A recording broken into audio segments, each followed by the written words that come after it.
And good evening and welcome to Martinsville, Illinois, as we are just about set for first round I8FA playoff action. It is Milford-Cissna Park. The Bearcats taking on the Martinsville Blue Streaks. Chris Frankhauser here with you in Martinsville. About just short of 4 hours to the southeast of the Macomb area. Glad to be able to bring you this one here on TSSR Game Time Live. Of course, the winner of this one will get the winner of the Amboy West Central game that's going on tomorrow. Loads of football this weekend here on TSSR Game Time Live, presented by MDH.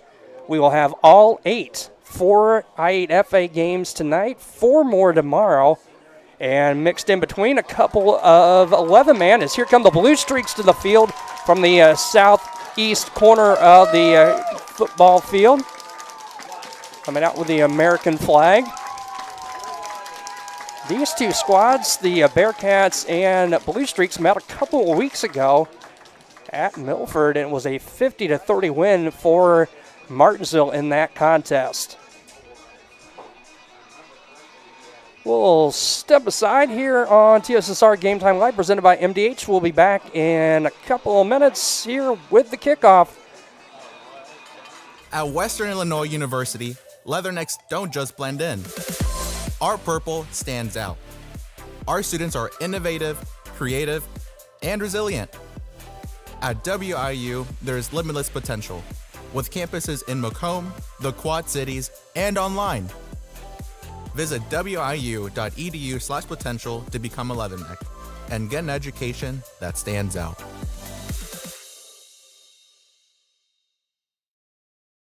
My experience with McDonough District Hospital was amazing. I have a lot of allergies, complicated by nasal problems. And the procedure I had is Vive-Air. Dr. Sparks was incredible. The Vive-Air procedure is a radiofrequency ablation procedure. She no longer has to do any medications to breathe, so she gets much more restful night's sleep.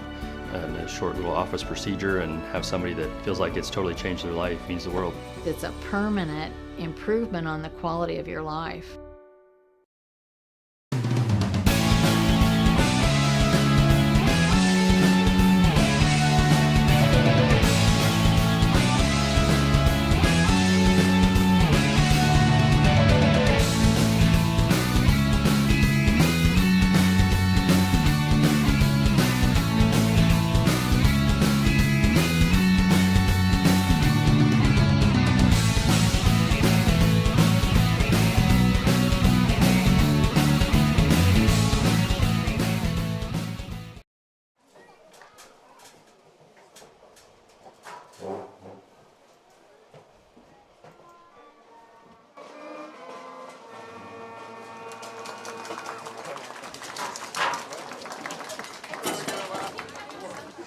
Martinsville Marching Band with our national anthem.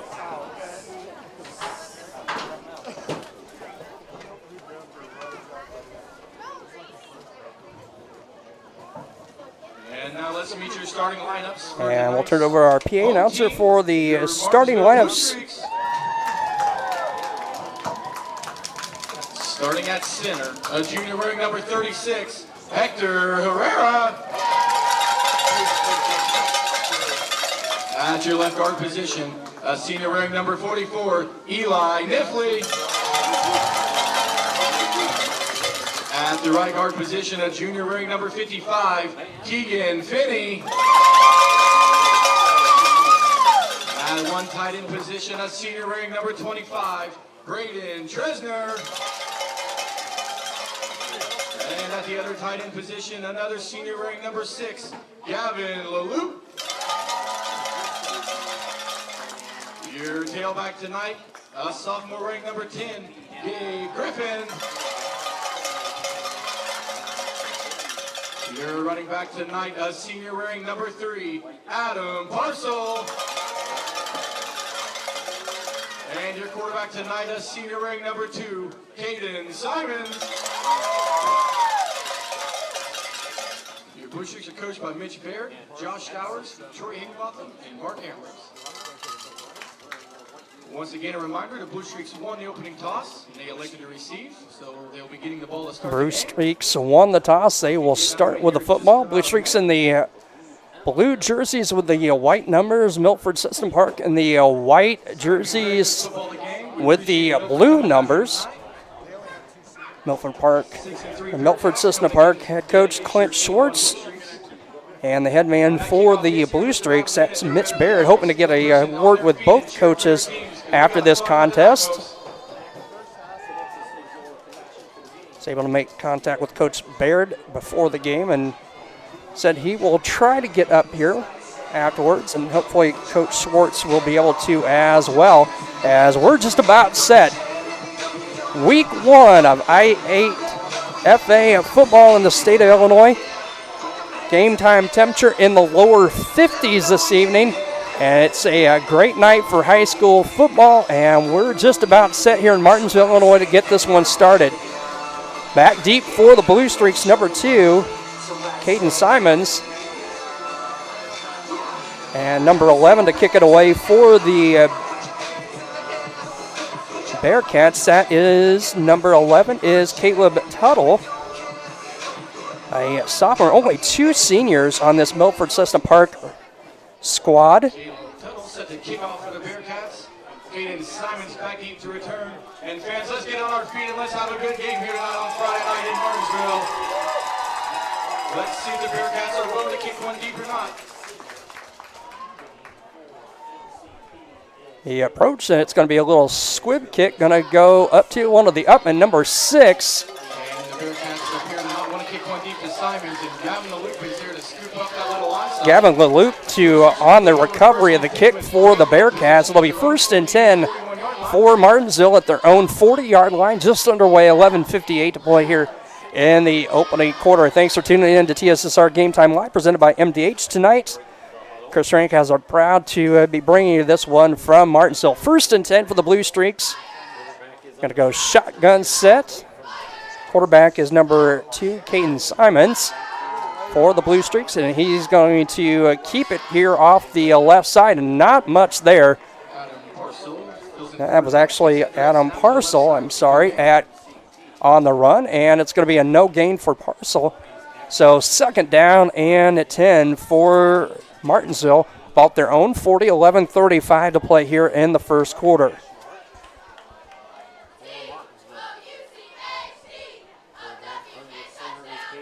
Caden Simons under center this time, 2 back set.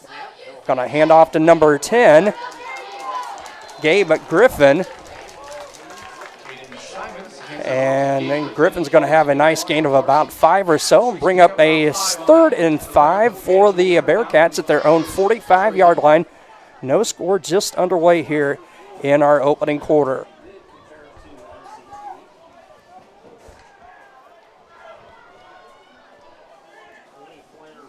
Third and 5. Nice new addition, I believe, wasn't here last year. 25-second clock in the end zones. Simon's going to hand off to the lead back, and that's number 3, Adam Purcell, and he's got nowhere to go. A big cheer from the Milford-Cissna Park sidelines on the far side. A gain of no gain for Adam Purcell. So a 4th and, well, they're going to give him a gain of 1 on the play, so we'll call it 4th and 4 for the Blue Streaks at their own 46-yard line.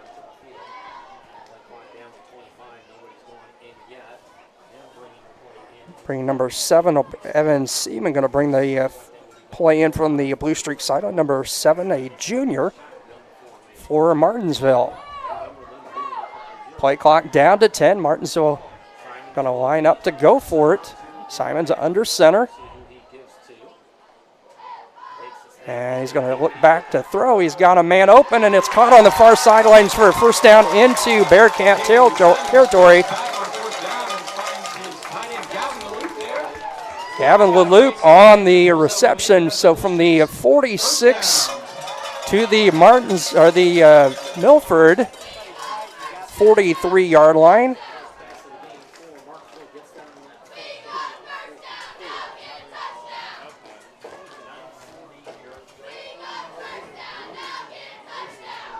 First and 10 for Martinsville. Shotgun set. 3-4 receiver set. And we got a whistle. And it's going to be a false start on the offense. 5-yard mark-off's going to make it 1st and 15. Move the ball to the Bearcat 44-yard line for Martinsville. 9:32 to play here in the first quarter. Don't forget to chat us up. Let us know where you're listening to this evening.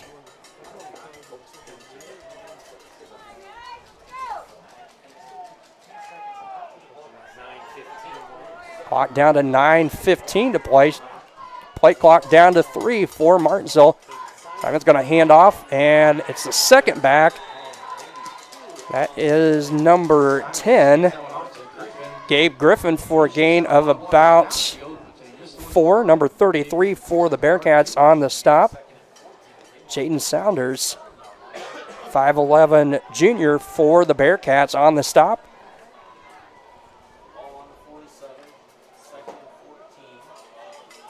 So a gain of 1 for Griffin on the play. Going to go empty set again. 4 receivers, 2 to each side. Shotgun formation for Simon.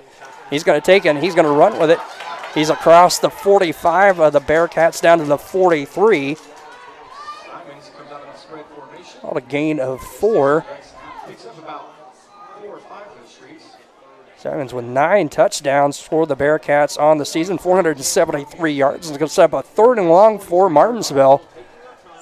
3rd and 10 at the Bearcat 43. Clock down to 8:05 to play here in this opening quarter.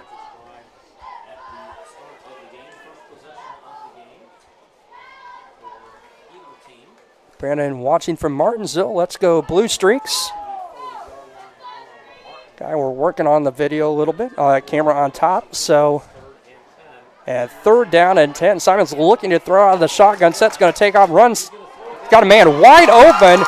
Inside the 20, inside the 15, down near the 10, and a big first down play. It looked like Simon's going to run for it. Stopped short at the line of scrimmage and had a man open downfield on the far sidelines. Called a gain of 25 on the pass play.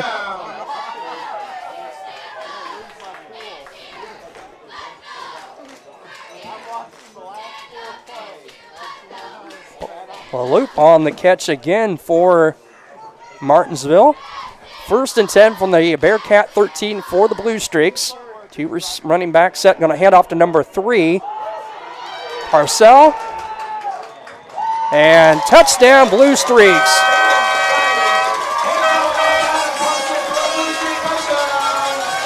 Adam Parcell from 13 yards out makes it a 6-0 lead in favor of the Blue Streaks.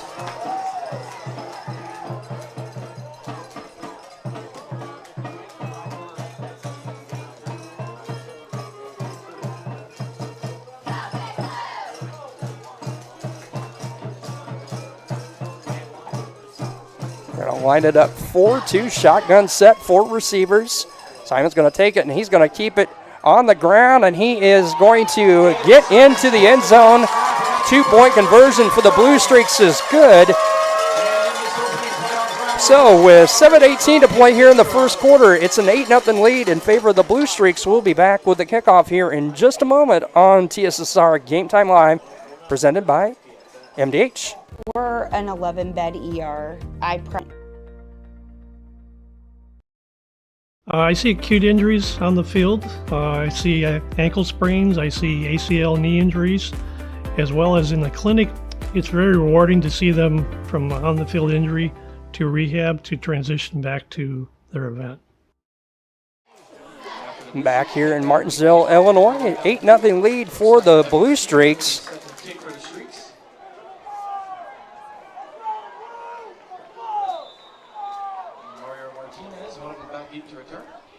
And kick is on the way, fielded by number 5, Skylar Etsy. And he's going to cut it back, and nice run back up across the 30 to about the 37-yard line, it looks like, of Milford-Cissna Park. And that's where the Bearcats will start their first possession. 1st and 10 Going to mark it at the 38-yard line of Milford.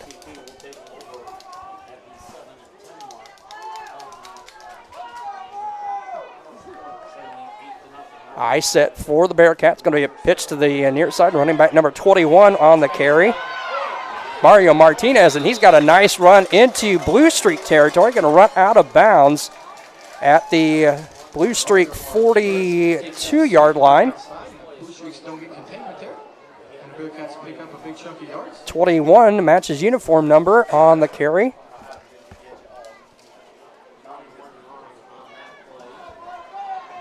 So 1st and 10, Milford.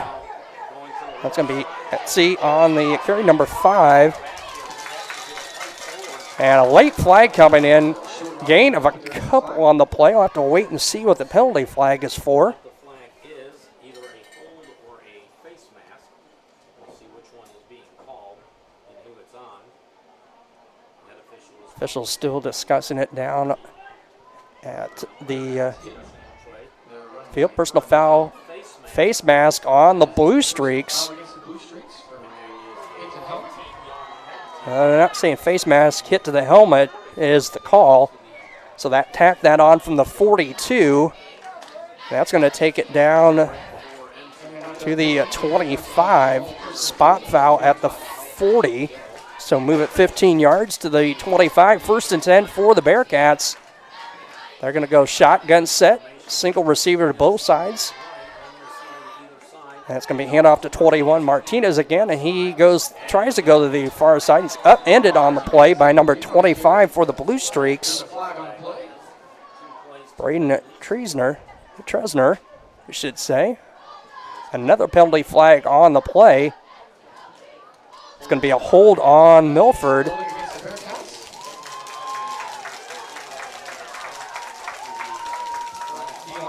Has been tough all year. The Bearcats looking for any way to slow them down they can. Holding's going to back them up 10 from the spot. Ball carrier on that play was Mario Martinez again, but the mark-off is going to move it back to the 35 and make it 1st and 20 for the Bearcats. 6:45 to play here, first quarter. Single receiver set, shotgun set. Martinez the lone setback. It's going to go to Martinez. No, it is not. A great play fake. Number 10, the quarterback, Dirks Newcomb on the carry. And he's going to have a nice gain on the play from the 35 down to the 25, a gain of 10. So they got the holding penalty yardage back on the play. So 2nd and about 10 and a quarter to go. Ball at the Blue Streak 25, empty set. Martinez again, the lone setback. And it's going to be a handoff to Martinez. No, it is not, as Newcomb again. And he's across the 20 down to the 19, a gain of 6. As number 10, Gabe Griffin on the stop for Martinsville. 3rd and about 5 for the Bearcats at the Martinsville 19-yard line. 5:40 to play here. First quarter, 8-0 in favor of Martinsville.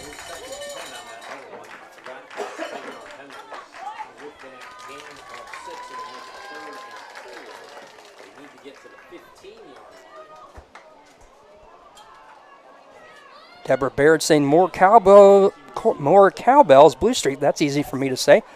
Shotgun, and it's going to be a pitch to Martinez, number 21. And forward progress is going to be close to the now. Penalty flag comes in. There's a whole bunch of Blue Streak jerseys there. I wonder if we're going to get a late hit on Martinsville on the play. Forward progress was down close to the first down marker. Another hit to the head on Martinsville, so that's going to make it an automatic first down.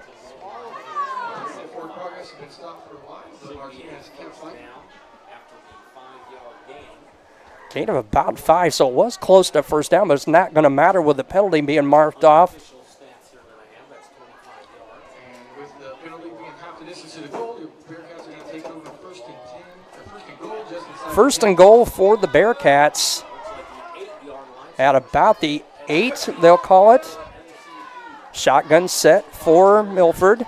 Cessna Park. The Bearcats, it's going to be a quick pitch to Martinez, and a good block by his wide receiver here on the near side, and it's enough for a touchdown as Mario Martinez at 4:55 to play in the first quarter.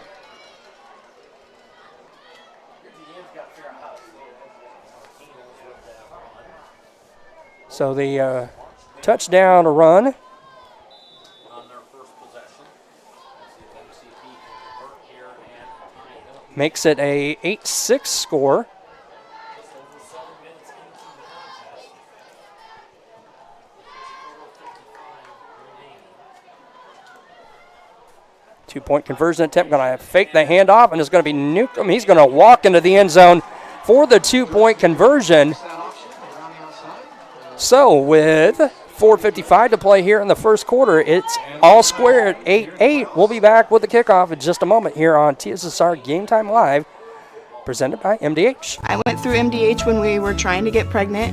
My experience was nothing short of phenomenal. It was really reassuring and comforting knowing that I had so much support and kindness around me. My entire pregnancy at MDH was amazing.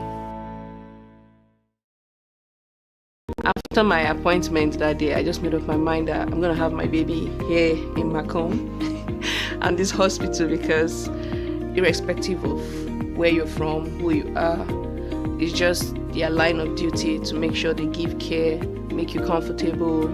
I thought about the staff of MDH, they're all good. And you get all the support you need. This is just the best place for you and your family. Back here in Martinsville, Illinois, 8-8. Mario Martinez with a 8-yard touchdown run for the Bearcats. And the quarterback, Newcomb, on the 2-point conversion run. We're tied at 8 apiece, 4:55 to play here in the opening quarter. Cade Simons, the man back, I believe, for the Blue Streaks again, number 11. Caleb Tuttle to kick it off. It's going to be a bouncing kick that's going to be fielded by one of the up men, almost off his hands, but a good job by number 10, Gabe Griffin, to just keep the football and get on it on the ground. It'll be 1st and 10 for the Blue Streaks at their own 45-yard line, just short of the nose of the football, just short of the 45. Nikki saying, go Bearcats. Appreciate everybody tuning in here this evening on TSSR Game Time Live, presented by MDH. Martinsville going to go empty set again, shotgun, 2 receivers to both sides. Simon's going to look to throw. It's going to be a little quick pass, and it's behind the intended receiver, number 3, Adam Parcell. Parcell nearly making the catch, but it's going to fall incomplete. 2nd and 10 for the Bearcats with 4:49 to play here in the first quarter.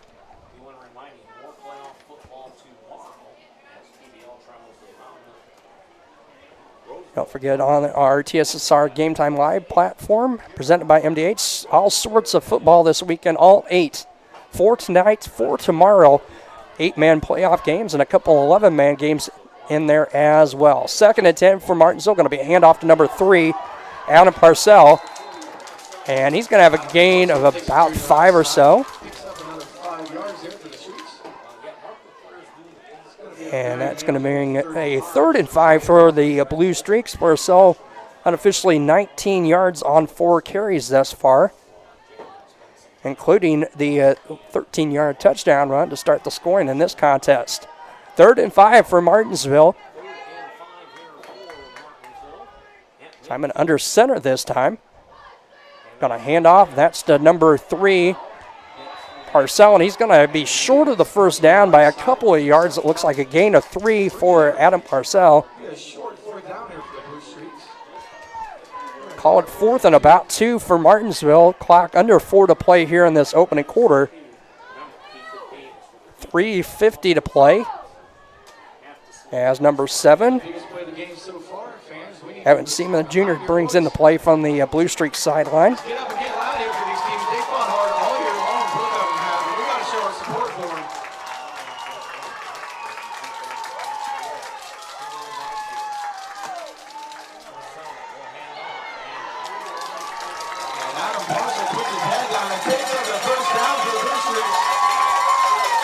That's going to be enough for a first down for Martinsville. See if we can get our scoreboard to cooperate and get that up. Thanks for letting us know.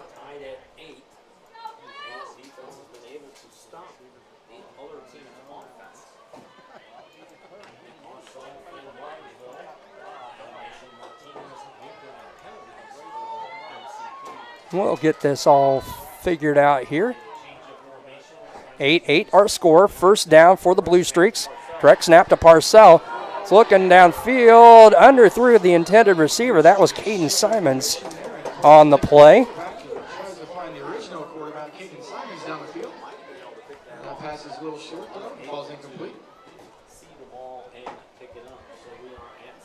So that'll stop the clock. 2nd and 10 for the Blue Streaks.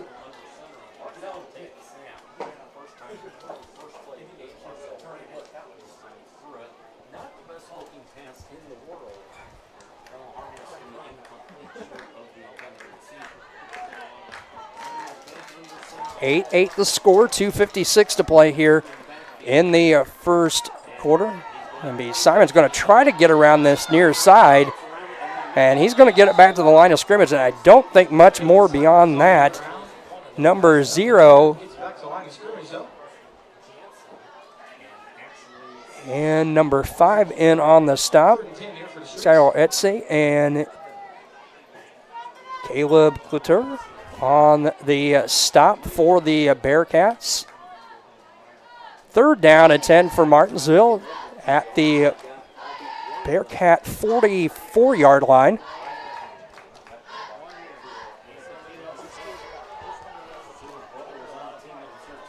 Going to go empty set again, shotgun. 2 receivers to both sides. Simon in the shotgun. Going to take the snaps, going to look to throw. Getting some pressure up the middle. It's got a man open. It's going to be intercepted by number 5, Skylar Etsy. Penalty flag flies on the play. Etsy's got some room here on the near side. He's across the 45, 50 into Blue Streak territory and wrestled down at the 45. The ball pops out. Well, we got a penalty flag all the way back at the 30-yard line in Bearcat territory. It's shaking up Martinsville Blue Streak as number 10. Gabe Griffin, maybe an illegal block.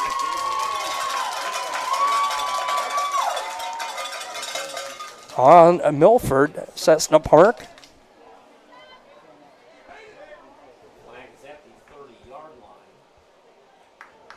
Vicky, thanks to the live broadcast. You're welcome. And David Barney, let's go Bearcats. Officials still discussing the how we're going to mark this off. There was a penalty flag at the time of right after the interception by Milford. Penalty flag down at about the Bearcat 30-yard line, and we're going to get the call. A holding penalty on the Bearcats, and that'll be a 10-yard mark off from the 30. So Milford-Cissna Park will start 1st and 10 on their second drive back at their own 20-yard line. 2:04 to play here in the first quarter.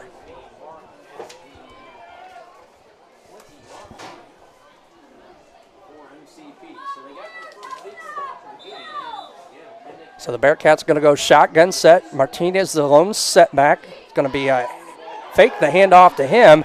And this is going to be a big run across the 30, 35. Penalty flag flies as the quarterback, Newcomb, goes out of bounds at the 40. But we're going to get a hold on the Bearcats on the play, and that'll mark it off from that spot, 10 yards. Flag at the 37, so that should move the ball back to the Bearcat 27.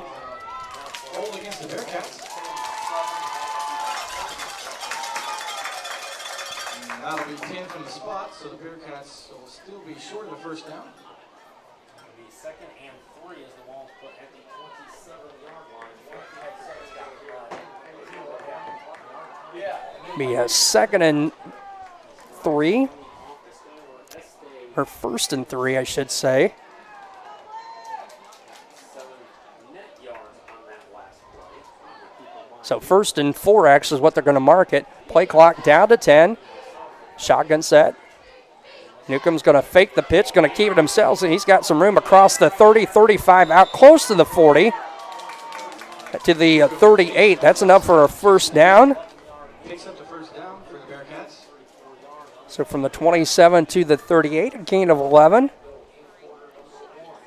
And a first down for the Bearcats. We're down to a minute 30 to play in this opening quarter. 8-8 our score between the Bearcats and the Blue Streaks. Play clock down to 15. Shotgun set, the lone setback with Newcomb, and the shotgun is Martinez, and it's going to be a handoff to Martinez.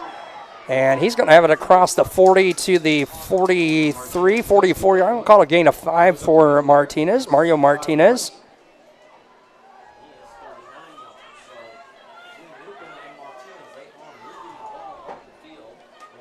Martinez 4 carries for 39 yards and a score.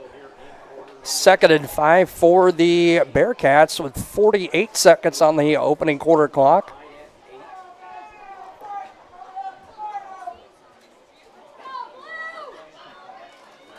Milford going to break the huddle and go shotgun set again for the Bearcats. Martinez the lone setback alongside Newcomb. And it's going to be a fake handoff, and it's Newcomb going the far side, and he's got a lot of room. One man to beat. Can he get him out of bounds? He will, out inside the Martinsville 30. Newcomb's going to take it from the 44 in Bearcat territory to the Martinsville 34. Simons on the stop, getting him out of bounds.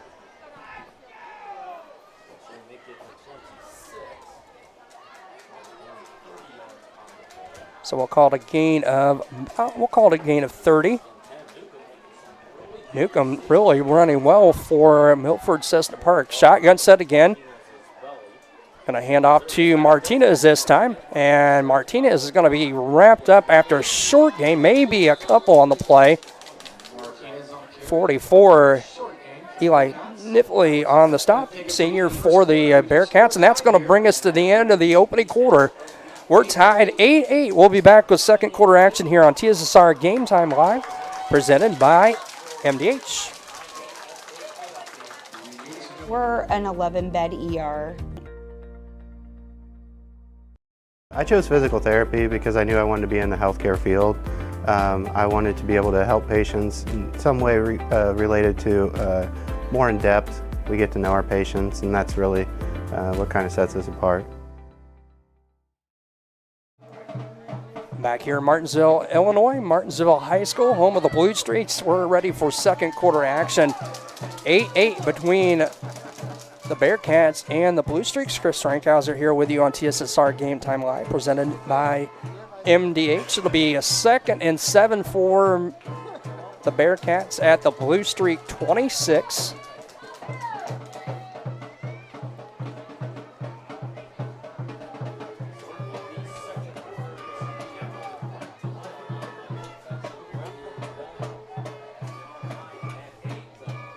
Had an official running in here from the south end of the field late.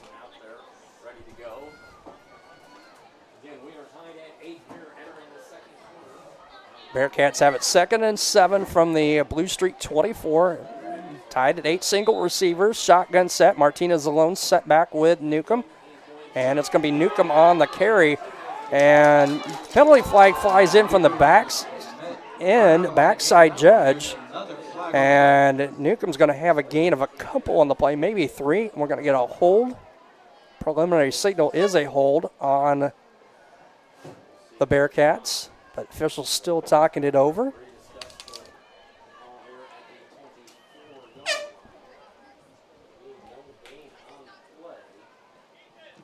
Wave the flag off, no gain for Newcomb. So 3rd and 7 now for the Bearcats.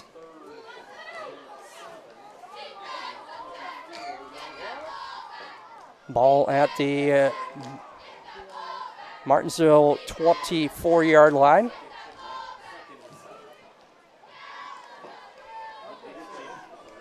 Correction, it is third down on this. Two receivers near side. Going to be Newcomb's going to look to throw the left-hander over, shoots his intended receiver. Pass was intended, I believe, for Skylar Etsy. Down at about the 20-yard line or so. And that'll bring up a 4th and 7. Clock stop with 11:29 to play.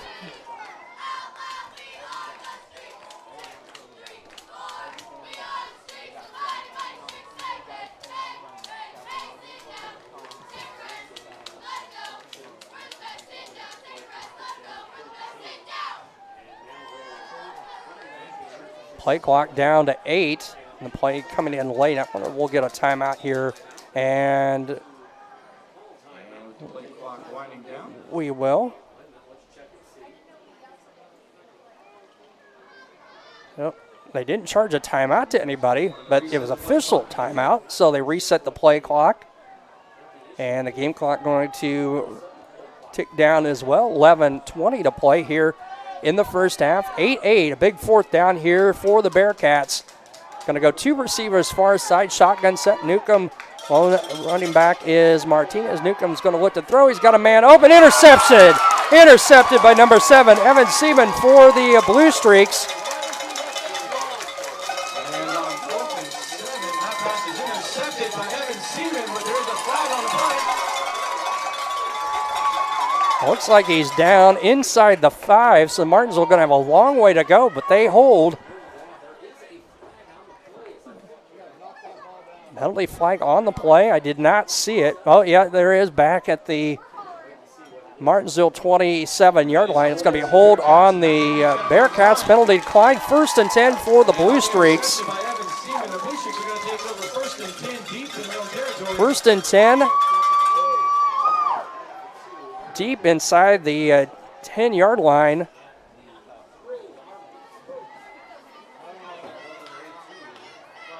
Coach Baird down there talking with the official about something.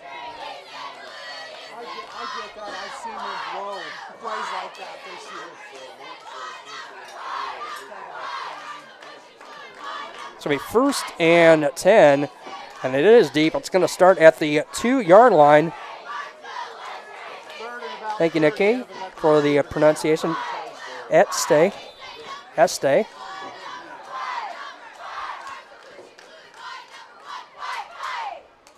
Going to be a handoff far side. And he's got enough for a 1st down. I believe that might be number 3. It is. It is Adam Parcell. He's going to have about a 12-yard gain and enough for a Martinsville 1st down.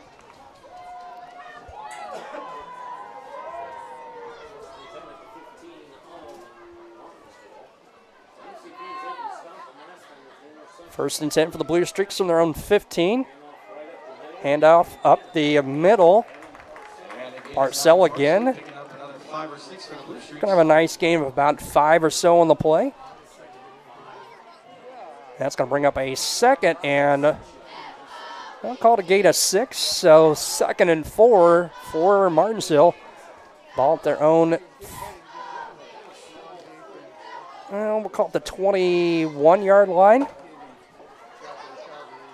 10-10 to play here in the first half, all tied at 8 apiece. Going to be a handoff, and that is Parcell again, and he's going to have a 1st down out to the Martinsville, or the Martinsville 40-yard line, I should say. Got myself confused there. Gain of 20 on the play, and another Blue Streak 1st down.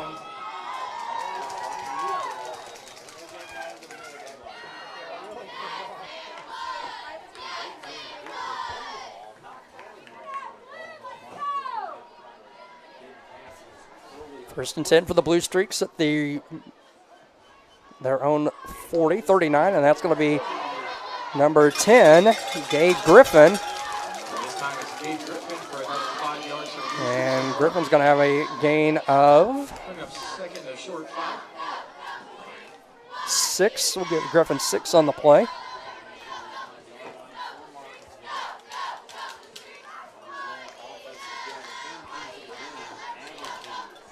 9:15 to play here in the first half. 8-8 our score.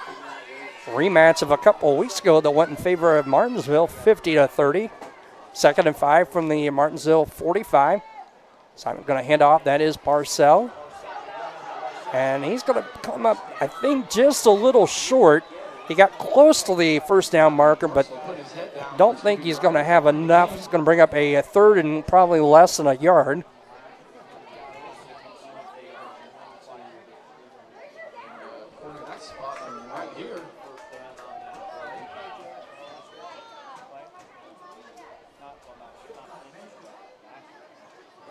Oh, they're going to give it to him. A gain of 5.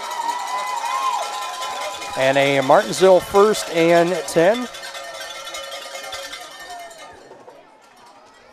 Clock stopped with 8:37 to play here in the first half.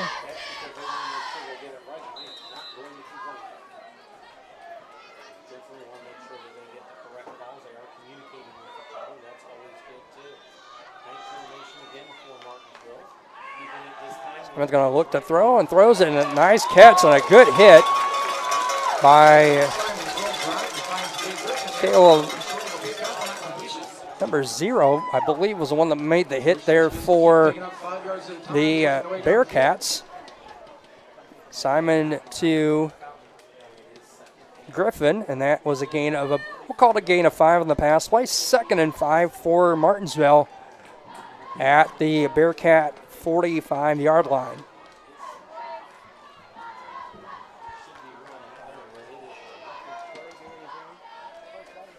Two-back set, Simon under center.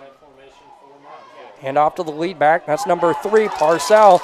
And he's got enough for our Martinsville first down. Runs it from the 45 inside the 35 down to the 34.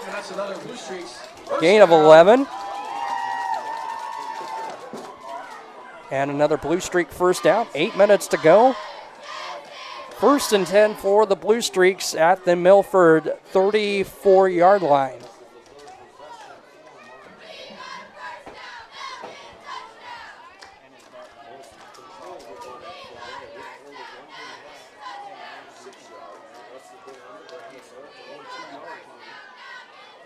Man, handoff and nowhere to go.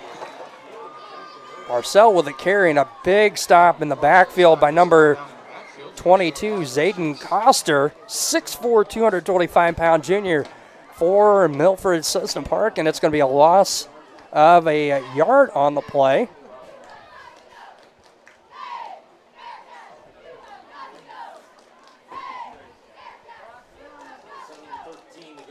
So 7:10 now on the first half clock. 2nd and 11 for Martinsville at the Bearcat 35-yard line.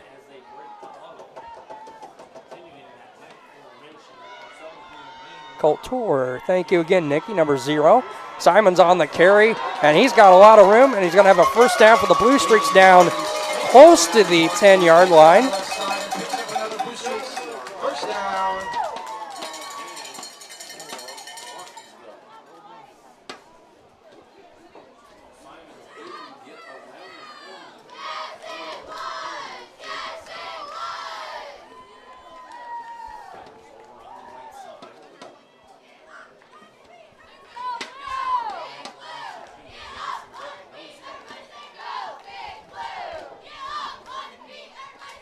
First and 10 for Martinsville at the Milford 23.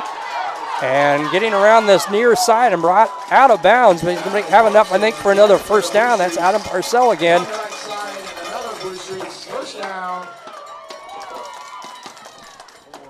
This drive started inside the 5-yard line for the Blue Streaks, and they continue to just Caleb Couture on the stop. And it is going to be a first and goal for Martinsville at the Bearcat 9.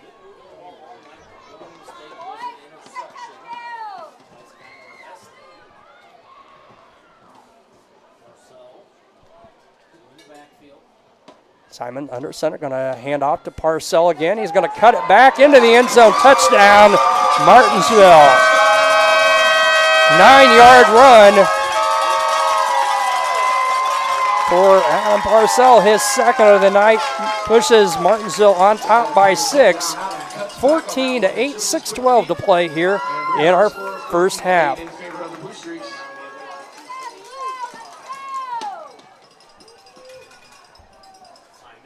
Shotgun, no receivers, 4 receivers, 2 to each side. Simon's going to take the snap, going to run with it, and he is not going to get in as the entire Bearcat defense is there on the stop. So with 6:12 to play, it's Martinsville 14 and Milford-Cissna Park 6. We'll be back with the kickoff in just a moment here on TSSR Game Time Live, presented by MDH. I chose MDH. We moved here, and I was researching different places that would allow me to VBAC, have a vaginal birth after C-section, and the doctors here do encourage that, and so I chose that after looking online, and I wouldn't want to deliver anywhere else because they all go above and beyond, and they're so kind and actually care about you. Well, I've always had an interest in the medical field, and then growing up, I actually went through physical therapy myself for an injury, and that got me back to playing my sports and the activities that I loved. So seeing that firsthand, I got to see how much physical therapy could really benefit others. Back here in Martinsville, Illinois, Martinsville High School, home of the Blue Streaks. Adam Parcell on a 9-yard touchdown run for Martinsville. The 2-point conversion was no good, and Martinsville takes a 6-point lead, 6:12 to play here in our first half. Thanks, Nikki. It is a tough name. Appreciate your help on the pronunciation there for Milford. And Vicky going, way to go, Adam.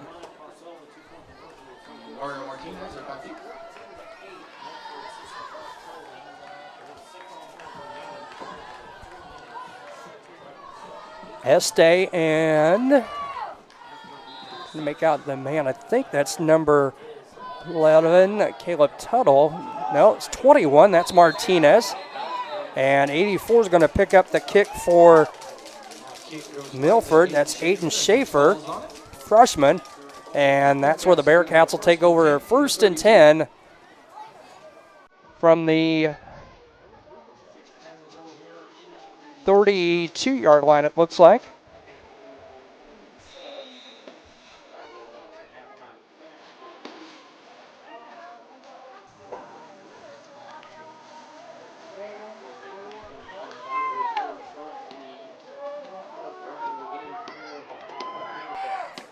Shotgun set. It's going to be a handoff to Martinez, and he's hit light at the line of scrimmage. Nice hit by number 22. Aiden Haupt, number 22, the junior, on the stop for Martinsville. A gain of 1 for Martinez, and it'll bring up a 2nd and 9 for the Bearcats at their own 33. Newcomb shotgun set again. And it's going to be a handoff again to Martinez. He tries to get to this near side. He's going to break 1 tackle, but he's slowed up, and a couple more blue streaks there to finish him off. Martinez is going to pick up a couple on the play. Caden Simons and Gabe Griffin, number 2 and number 10 on the stop for Martinsville. That's going to stop a 3rd and long, 3rd and 9. They're going to say no gain. Ball at the Milford-Cissna Park 32-yard line. So 3rd and long, they're going to say actually 3rd and 10 at the Bearcat 32. Under 5 minutes to play here in the first half. 3 receivers far side, shotgun set, single receiver to the near side. Newcomb's going to look to throw. The left-hander's got a man open. That's Martinez. He's into Martinsville territory at the 49-yard line. Gain of 19 and a first down. Right at midfield.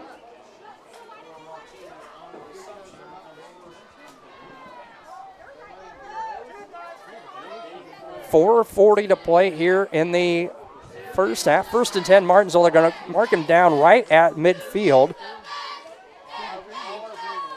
Bearcats going to go 2 receivers near side. Newcomb shotgun set. Martinez again the lone setback. It's going to fake the handoff And Newcomb's going to get hit for a big loss. Number 6, Gavin LaLoupe on the stop, and it's going to be a loss all the way. Well, he's brought down at the 40.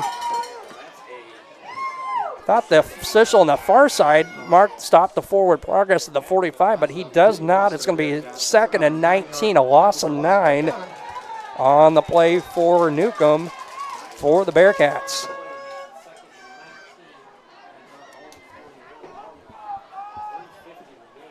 .350 to play here in the first half. 2nd and long, 2nd and 19 for the Bearcats at their own 41-yard line. First down marker is at the Martinsville 40. Going to send a man in motion. Going to fake the handoff. Newcomb's going to look to throw. He's got a man open. It's caught by number 4 and out of bounds at the Martinsville 20-yard line. Number 4, Ethan Tuttle on the catch. Newcomb, what an arm, and hit Tuttle in stride.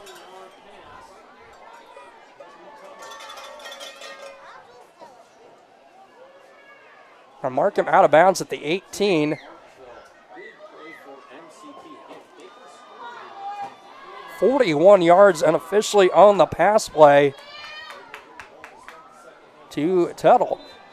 And officials stoppage.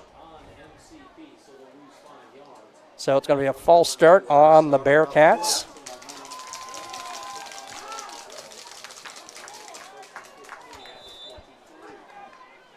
So 1st and 15 for the Bearcats at the Martinsville 23-yard line. Clock down to 3:05 to play here in the first half. 14-8 in favor of Martinsville. Winner of this one will get the winner of tomorrow's Amboy West Central contest. Newcomb going to fake the handoff to Martinez, and he's got some room. He may go all the way. No, he will get into the end zone touchdown, but a penalty flag on the play. I believe we're going to get a hold on the Bearcats. Yep, back judge signaling a holding penalty.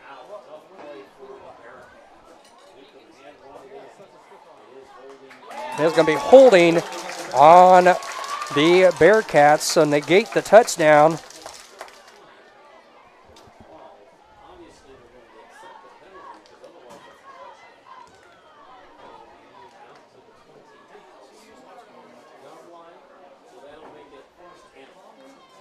So it'll be 1st and 15. Ball at the Martinsville 23, down to 2:46 to play here in the first half. Coming up at halftime, we'll have some halftime stats. Try and get some scores from the other 8-man playoff games, I8FA playoff games tonight. Going to be a pitch to Martinez near side. He's going to stay on his feet and going to run out of bounds after a pretty nice gain there on first down.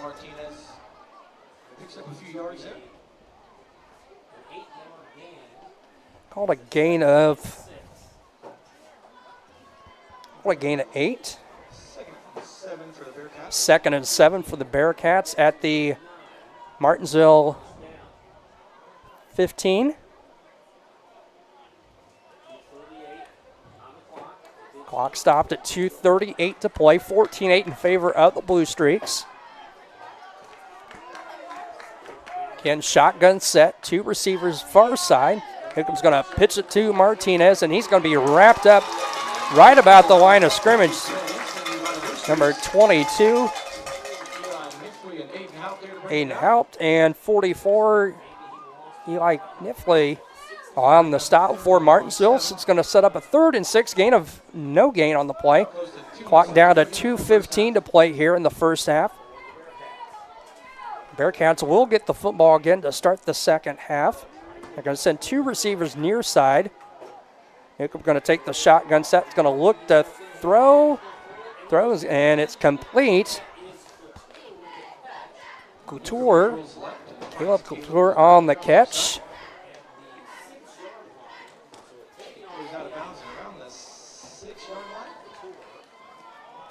And it's going to be enough for a first down.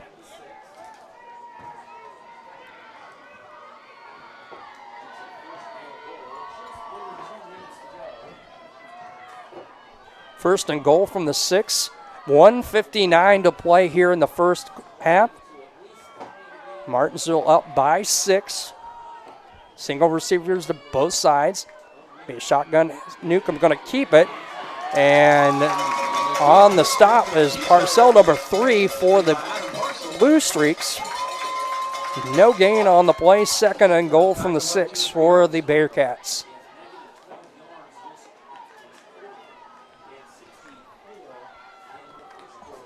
Down to a minute 35 to go. Both teams with all 3 timeouts remain. Second and goal. Actually a loss of a couple on the play. Back to the 8.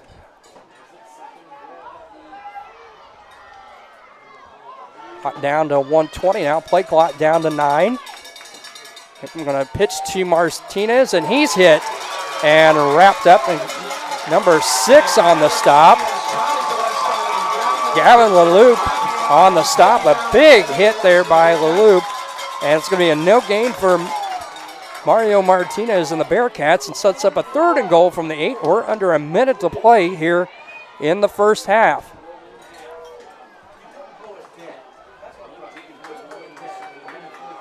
I'm going to say a loss of a couple, so actually third and goal from the 10. Clock down to 46 seconds to play. Milford's got some personnel in the wrong spot. Going to send 3 receivers far side, single receiver this side. No backs in the backfield. Newcomb's going to look to throw. He's going to keep a penalty flag on the play as Newcomb's going to be hit out of bounds near the 5. That'll stop the clock with 28.4 seconds to go. And we're going to get a holding on the Bearcats. Fourth and goal at the 5-yard line, or it will be third and goal at the 20-yard line. And it's going to be a hold on the Bearcats.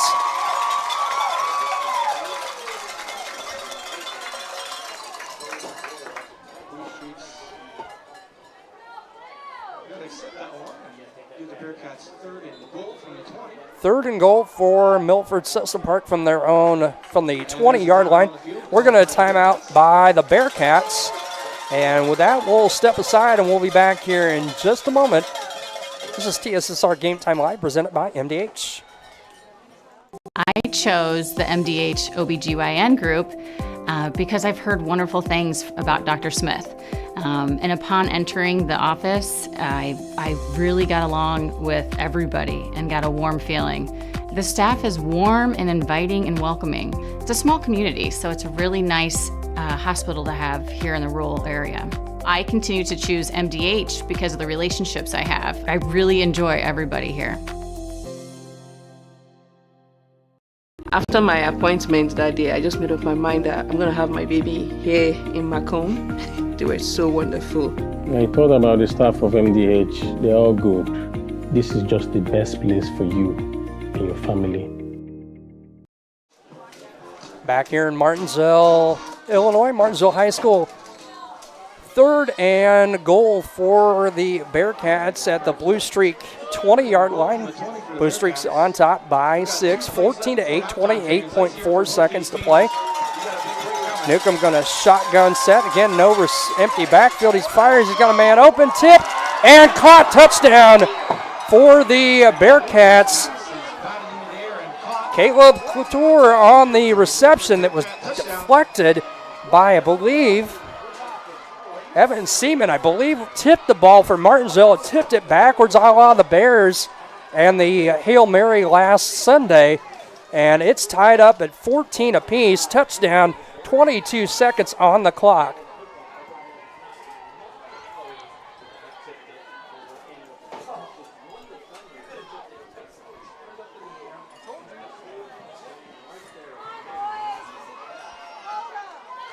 Two-point conversion. Newcomb's going to throw, and he's got a man open. Blocked out by a Martinsville flag. It's Couture again on the catch.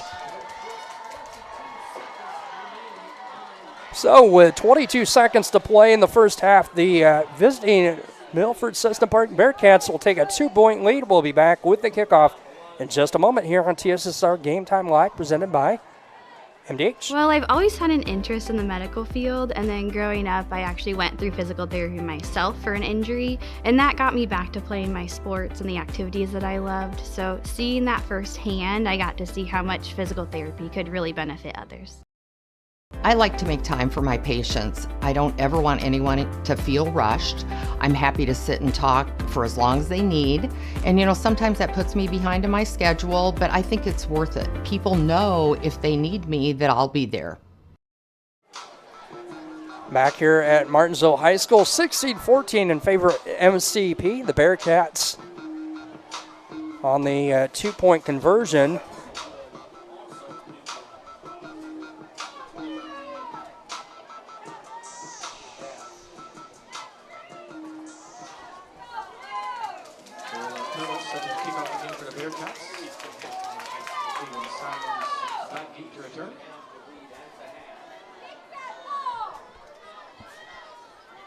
Tuttle to kick it away again for the Bearcats.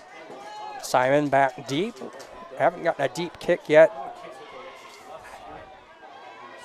out of the Bearcats, and we're not going to get again. A bounding kick going to be fielded and nicely done by number 10, Gabe Griffin on the far side. And we'll have 22 seconds to try to score here before half. 1st and 10 for Martinsville. Still 3 timeouts remaining for the Blue Streaks. Down 2. It'll be 1st and 10 from the Martinsville 47-yard line. Coming up, we'll have our MDH halftime interview. Again, update some stats and pass, hopefully, some scores around from the other I8FA playoff games tonight. Empty set, Simon shotgun formation. He's going to roll to the near side, looks to throw, and he's got some good pursuit there. Clock down to 15 seconds. He's going to take off and run, and he's going to have the first down and more. Breaks one tackle and gets out of bounds and stops the clock with 8.7 seconds to play. It's going to be a gain of 13 down to the Milford, or 14 to the Milford 39-yard line.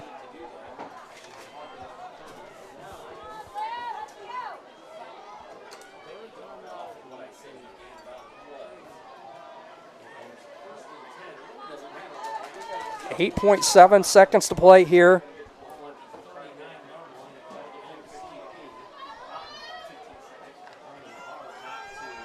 For Martinsville, they'll have time for 1, maybe 2 quick plays. Going to send 2 receivers far side. Parcell, the lone setback back. No, that is Griffin, actually. And Simon's going to throw it downfield, and there's no one in the vicinity of that pass. He had a couple receivers down the far side. And that'll stop the clock with 3.2 seconds to play. And bring up a 2nd and 10 for Martinsville at the Bearcat 39-yard line. There's a timeout on the field called by the Bearcats.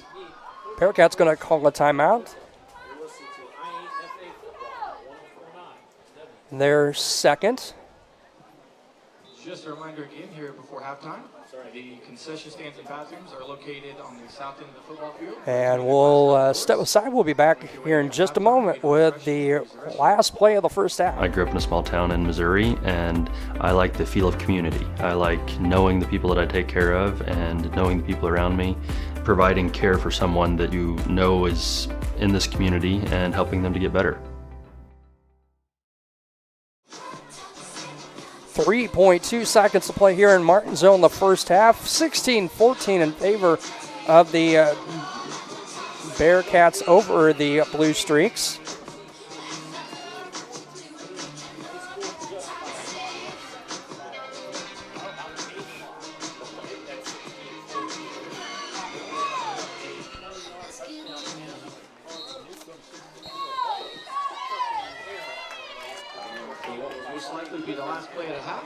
This will be the last play of the half. 4 receivers, 4 defenders deep. Going to drop screen to Parcell. And he's going to be brought down. He got enough for the first down, but it doesn't matter as we're headed to halftime. It's 16-14 in favor of the Bearcats. We'll be back with the halftime our stats and our MDH interview. We'll be back and do that here in just a couple of moments. This is TSSR Game Time Live, presented by MDH. I went through MDH when we were trying to get pregnant. My experience was nothing short of phenomenal. It was really reassuring and comforting knowing that I had so much support and kindness around me. My entire pregnancy at MDH was amazing. And actually missed, there's a penalty flag over on the far side. Sorry about that, folks. It was screened out. We went to the half. There's a penalty flag on the far side. If that's a defensive penalty, then Martinsville will have one free play, untimed play. Still awaiting the officials. This could be a very big call. The question is, what's the penalty after the play? If it was Officials are still talking it over. Bearcats are making their way back to the sideline, so this may be getting added on at the end of the play there. Marcel got it down to about the 25-yard line of Milford. So there's no time on the clock. Bearcats up 16-14.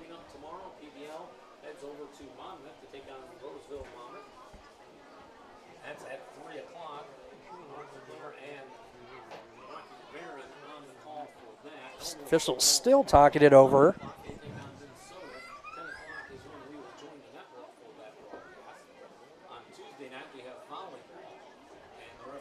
Personal foul. Unsportsmanlike conduct on the Bearcats.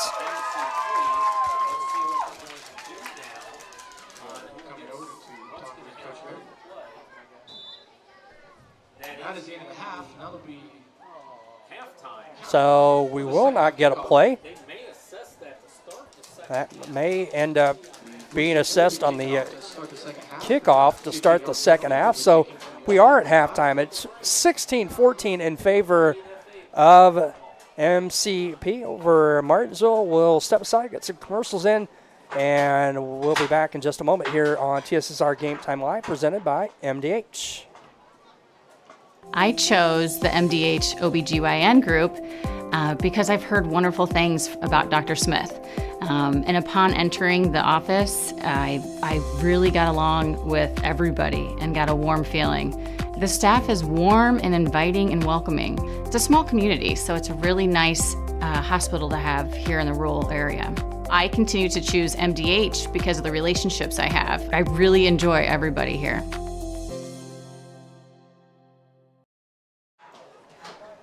Back here at Martinsville High School, we'll let you listen in and watch some of the Martinsville marching band and the cheerleaders here at the break. 16-14 again in favor of the Bearcats. 2-point lead over the Blue Streaks.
Martinsville Blue Streak Band and cheerleaders.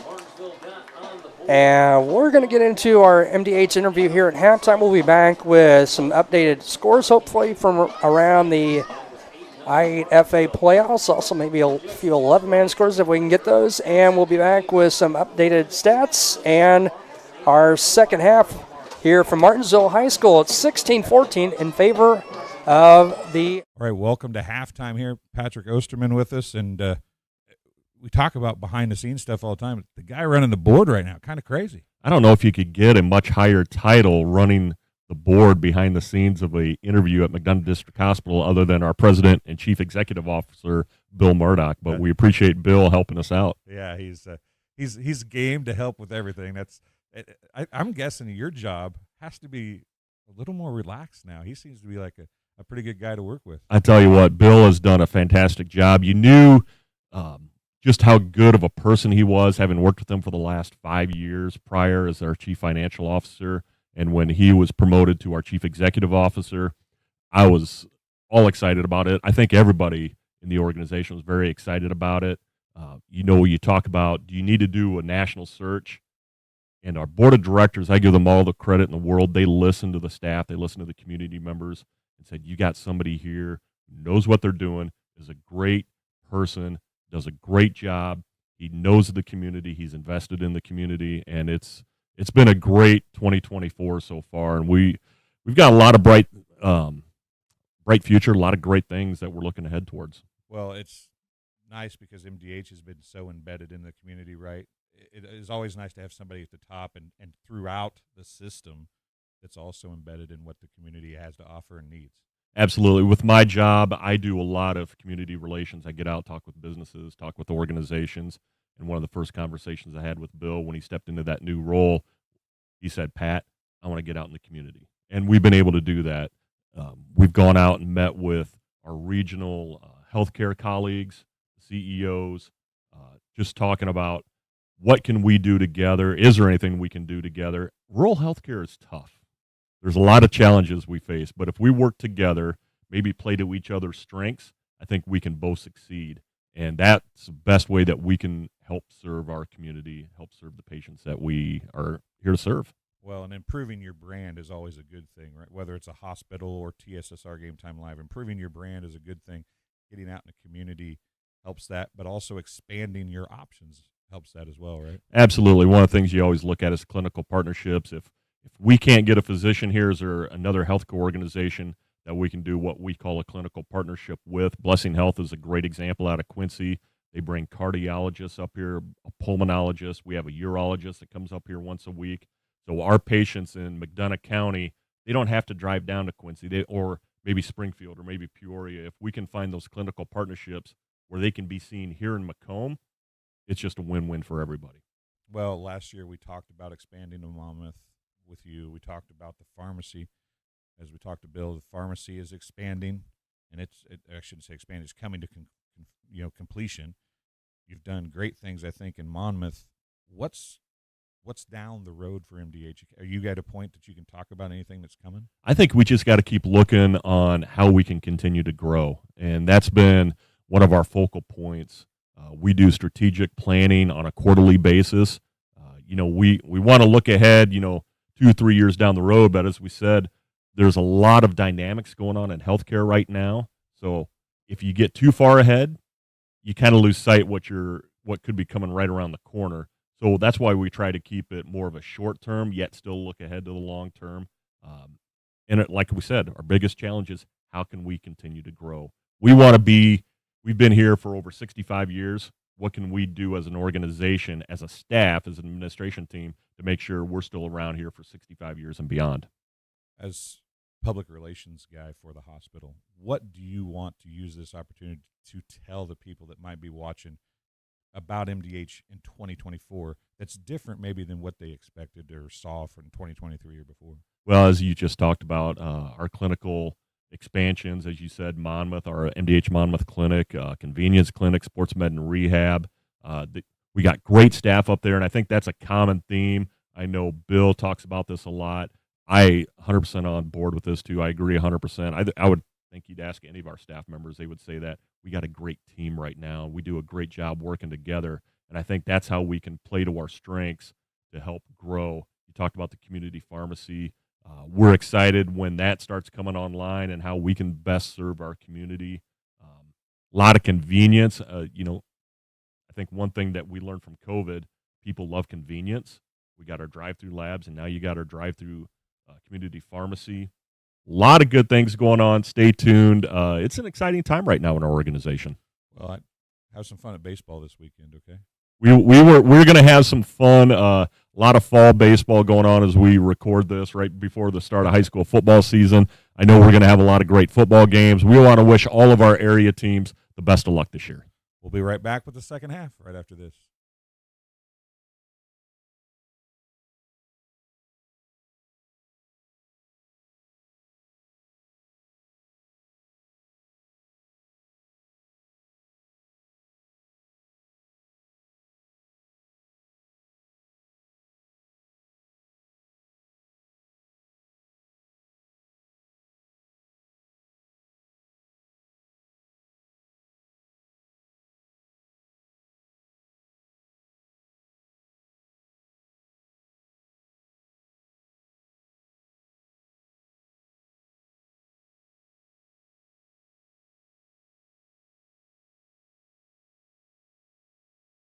We're an 11-bed ER patient.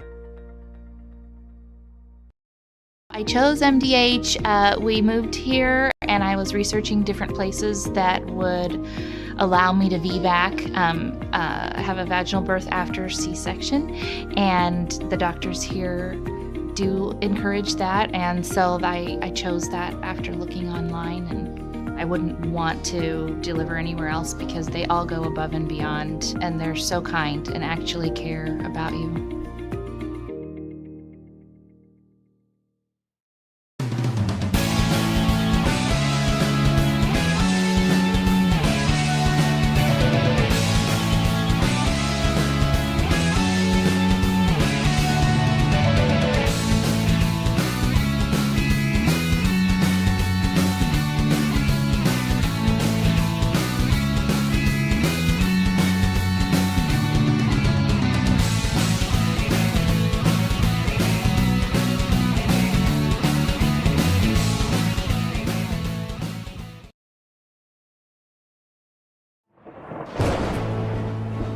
I couldn't ask for a better agent, for a better company in a disaster where you have no idea where to start.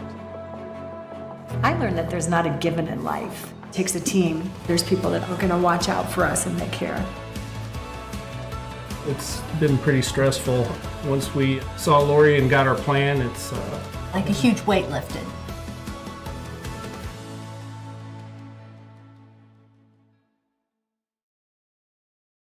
MTC Communications is building a high-speed fiber network in our community, and we're putting priority on the areas with the greatest interest.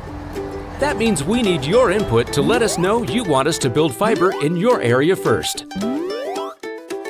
Experience the speed and convenience of fiber internet by visiting our special website and registering. Let us know you want fiber internet today, and make your voice heard.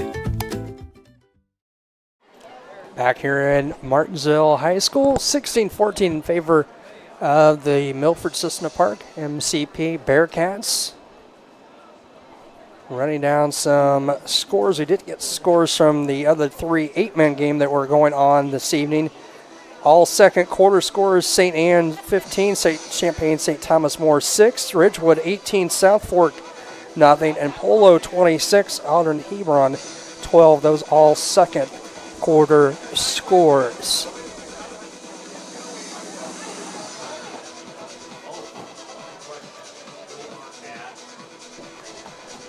Running down some stats unofficially.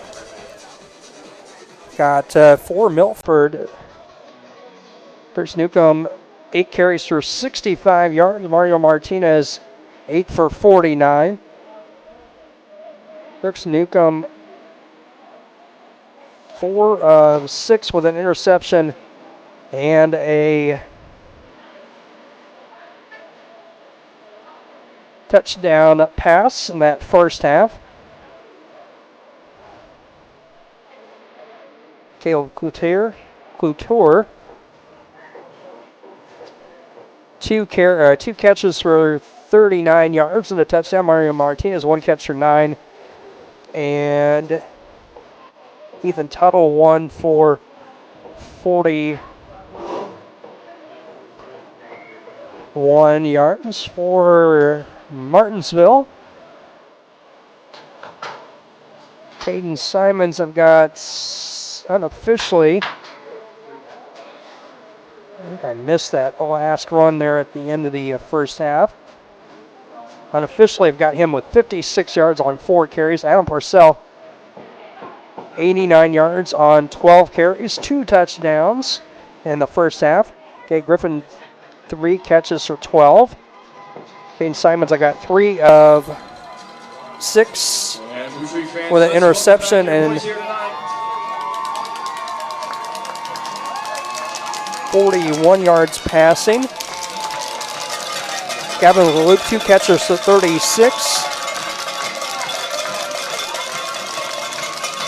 And Gabe Griffin, 1 catch for 5. Our scoring summary was 8-8 at the end of the first quarter. It was Adam Parcell on a 13-yard touchdown run. Simon run for the 2-point conversion made it 8-0 in favor of Martinsville.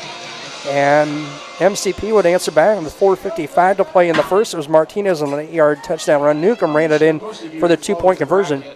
And that made it 8-8 at the end of the first quarter. They will most likely be traveling to Amboy.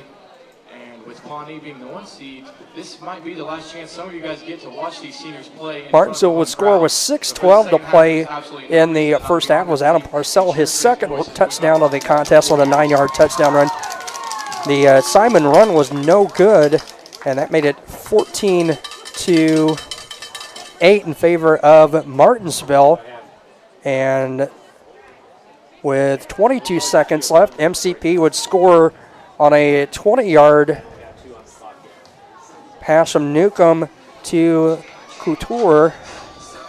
And that connection connected again for the 2-point conversion. That's where we are, 16-14 here at the half. We'll be back with the second half in just a couple of moments here on TSSR Game Time Live, presented by MDH. We're an 11-bed ER. I pride my patient. At Western Illinois University, leathernecks don't just blend in. Our purple stands out. Our students are innovative, creative, and resilient. At WIU, there's limitless potential, with campuses in Macomb, the Quad Cities, and online. Visit wiu.edu/potential to become a leatherneck and get an education that stands out.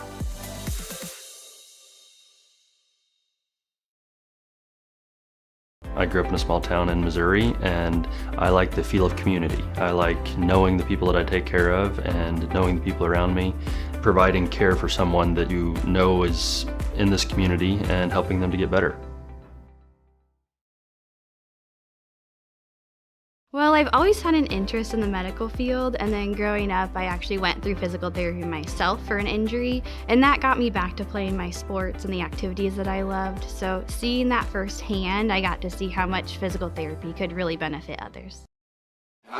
Back here at Martinsville High School, we're set for the second half. They will assess the unsportsmanlike penalty on the kick.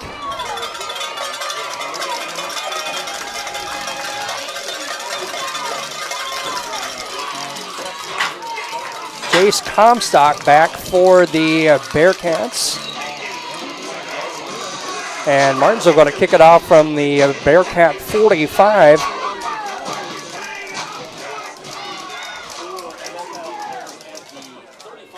Haven't seen, I believe, number 7 to kick it away for the Blue Streaks. It's going to be a line drive bounding kick, going to go off the hands at the 20-yard line. Who fell on that for the Bearcats? Number 1. Jareem Renteria on the recovery of the kickoff for the Bearcats. So 2-point lead for MCP. They have the football to start 1st and 10 from their own 20-yard line.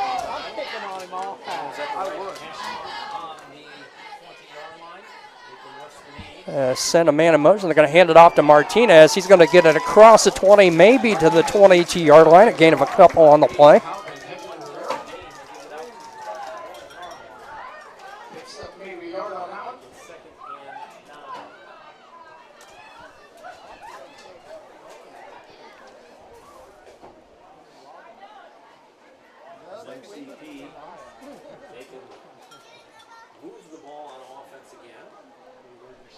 So 2nd and 9, they do call it a gain of 1. Just underway here in the third quarter, 11:20 to play. Play clock down to 10. Newcomb shotgun set, going to take the snap, and he's going to keep it. And he's going to be wrestled down for a loss of a couple on the play. Gavin LeLoop, and nope, not LeLoop. It was Parcell, and it was LeLoop. I'm sorry, got him and Gabe Griffin mixed up. So number 6 and number 3 on the stop for Martinsville. Sets up a 3rd and 13, a loss of 3 on the play. A loss of 5, I should say, on the play. So 3rd and 13. Shotgun set. Newcomb's going to look to throw. He's got a man open. Tried to hit Martinez and just threw it a little too far out in front of him. And that's going to force our first punt of the contest. 4th and 13, clock stop with 10:39 to play here in the third quarter.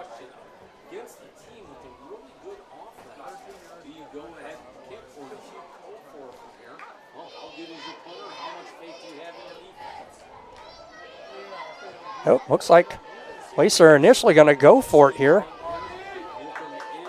Newcomb at quarterback. Martinez the lone setback. Single receivers to both sides. And it is going to be Newcomb. He's going to look to throw. He's got a man overshot the intended receiver. Ethan Tuttle, the intended receiver coverage by Evan Seaman, number 7 for the Blue Streaks. And Martinsville going to take over the great field possession, 1st and 10 at the Bearcat 18, trailing by 2, 16-14.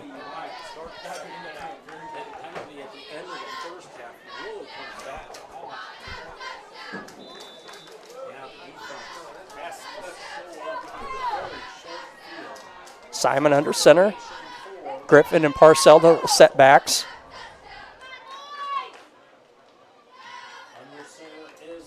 And a handoff to number 10, Griffin. He's going to go into the end zone. Touchdown, untouched, 18 yards. Touchdown, Blue Streaks. That's going to make it a 20-16 lead in favor of Martinsville.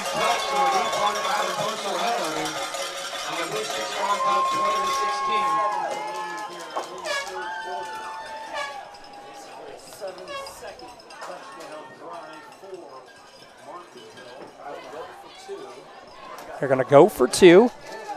Simon shotgun set.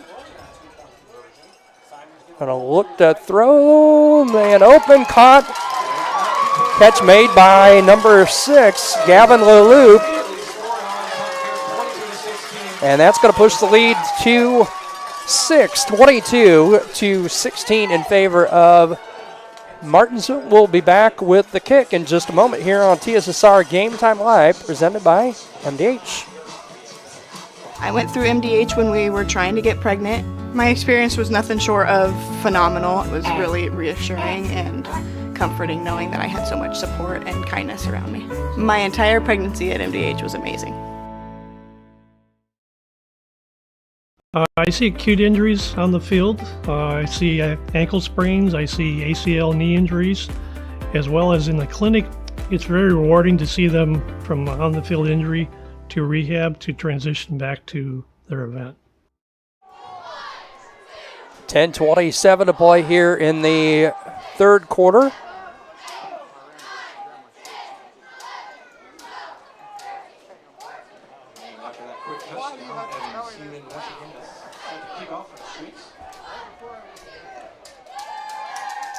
Number 7, Evan Seaman to kick it away. Back deep, number 21, Martinez. And Skylar stay. And this is going to be a High kick fielded on the far side, now brought near side. Este, and he's still on his feet. Across the 30-35, he's hit at about the 25. He's still on his feet, out to the 39-yard line. What a run on the kick for Skylar Este. And the Bearcats will set up 1st and 10 from their own 39-yard line, down by 6, 22-16, 10-13 to play here in the third quarter.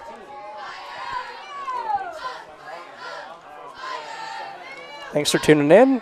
1st and 10, Martinez hit the backfield, and 44 made the initial hit. So like Gifley, and 36, I think, is the man that wrapped him up. Hector Herrera, and Martinez is going to be shaken up on the play. Going to be no gain on the play, but a injury to Martinez. We'll step aside, and we'll be back here in just a moment. We're an 11-bed ER. After my appointment that day, I just made up my mind that I'm going to have my baby here in Macomb and this hospital, because irrespective of where you're from, who you are, it's just their line of duty to make sure they give care, make you comfortable. I thought about the staff of MDH, they're all good. And you will get all the support you need. This is just the best place for you and your family.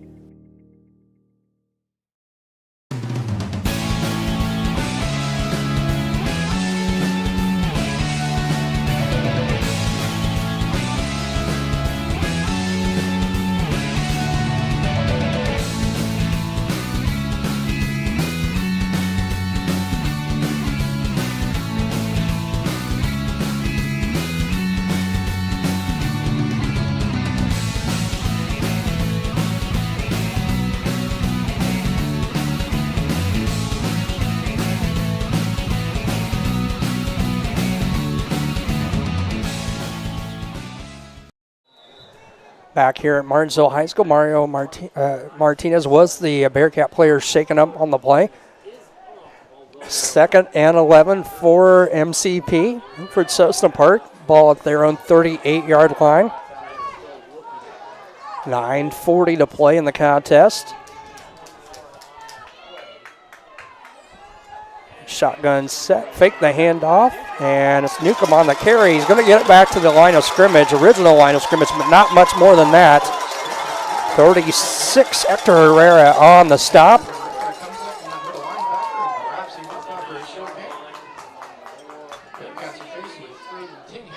So 3rd and long, 3rd and 10 for the Bearcats at their own 39-yard line, 9:10 to play here in the third quarter.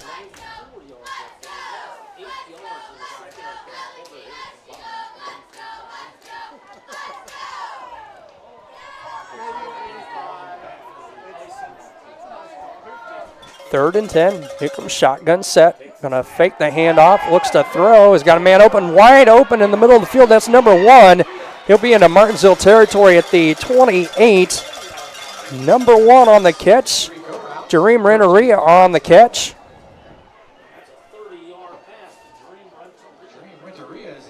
30 yards on the pass.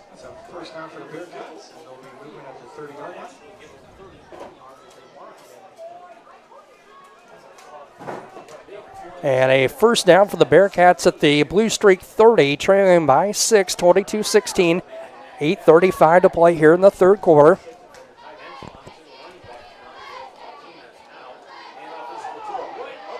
Couture on the carry, number 0 for the Bearcats. He's going to get across the 30 down to about the 27, a gain of 3.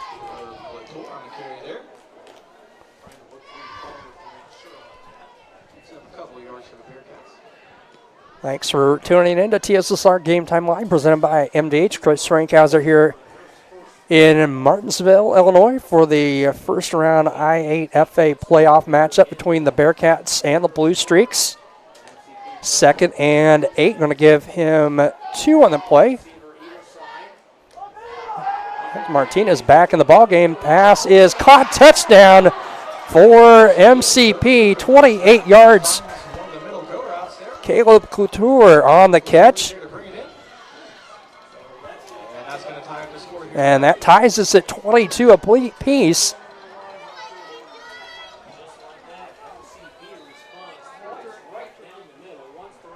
And a big two-point conversion here with 7:42 to play in the third quarter.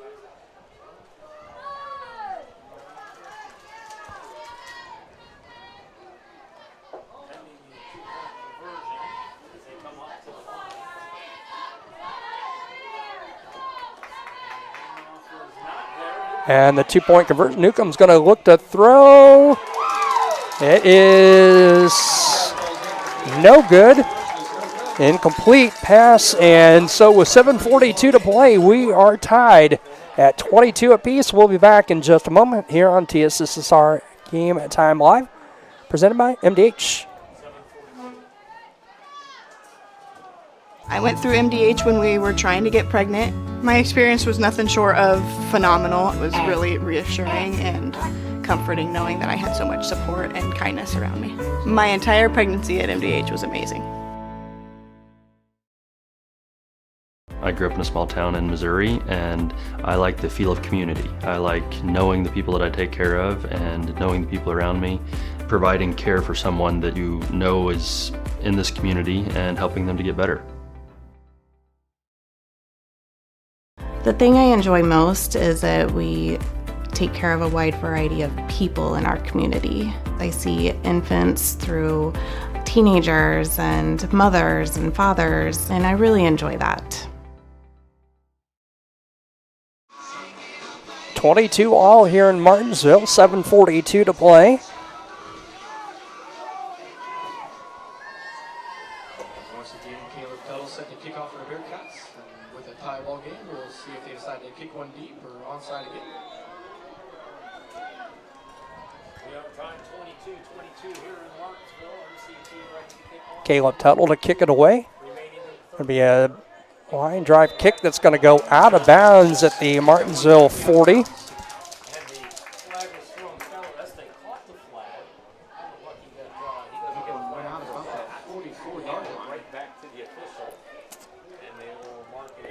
Saying it's going to be out of bounds at the 44 of Martinsville.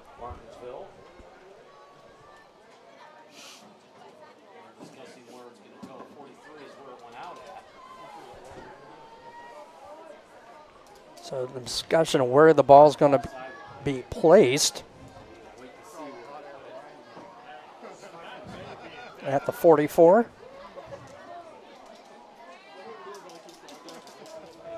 The officials are having a discussion. Again, they're not always the fastest, but they always do seem to get it right. They do have long discussions to make sure they get it right. And still trying to decide. It looks like they. Some discussion, as I believe it is 5 yards from the spot where it went out. 5 yards from the spot on the illegal procedure. Ball out of bounds on the kick. So 1st and 10 for the Blue Streaks at their own 48. Simon under center. Going to hand off to Parcell, and he's going to fall forward for a gain of about 4. About 2.5 yards. Oh, called a gain of 2.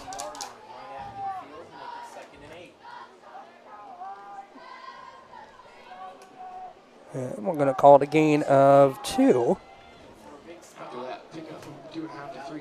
So 2nd and 7 for Martinsville. The clock stopped at 7:36 to play. Clock has not moved. Now it will move. Simon's on a big keep, but he's got a lot of space on this near side. Going to get knocked out of bounds at about the 30-yard line of MCP territory. Este knocking him out of bounds. Just like that, the Blue Streaks are knocking on the door here. 7:28 remaining here in quarter number 3. MCP not getting anything on their first possession of this half. The offenses have been in control. 1st and 10 for the Blue Streaks at the Bearcat 30-yard line. Simon going to hand off. Parcell. And he's hit, but he's going to push the pile close to the first down. Parcell with a gain of 9.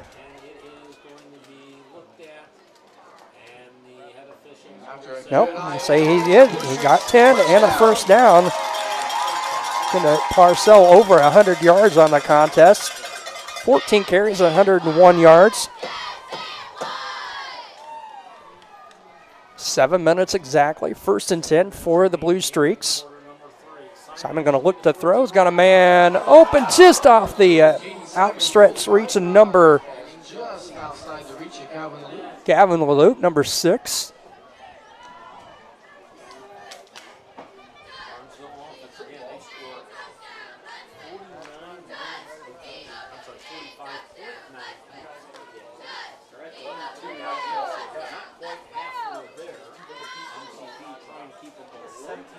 Clock stopped with 6:51 to play. 2nd and 10 for Martinsville at the Bearcat 20-yard line. Simon going to hand off Parcell again. And he's still on his feet. He's going to have enough for another Blue Streak first down.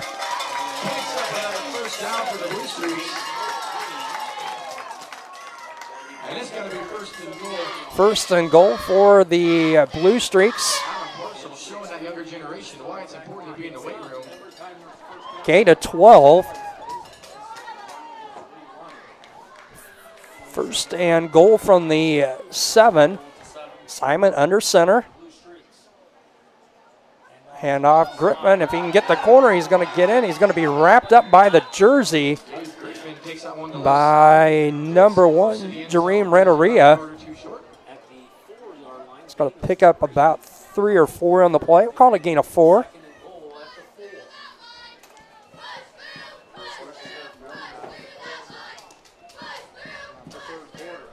See number 25 bringing in the play. Braden Tresner, senior. Second and goal from the 3. 5:50 to play, 3rd quarter. Simon under center. Hand off Parcell, and he's going to be wrapped up this time. Big hit in the backfield. Number 99, Preston Jansen, 5'11", senior on the stop. No gain. 3rd and goal from the 3 for the Blue Streaks.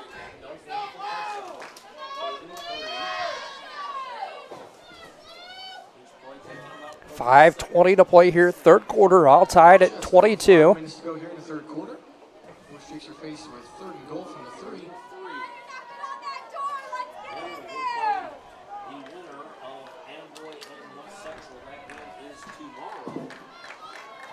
Third and goal from the 3 for the Blue Streaks. Simon going to look to throw, little duck pass, and it's caught, end zone, touchdown. Gavin Leloup on the receiving end, and Martinsville will take the lead back by 6, 28-22. That score coming with 4:56 to play here in the 3rd quarter.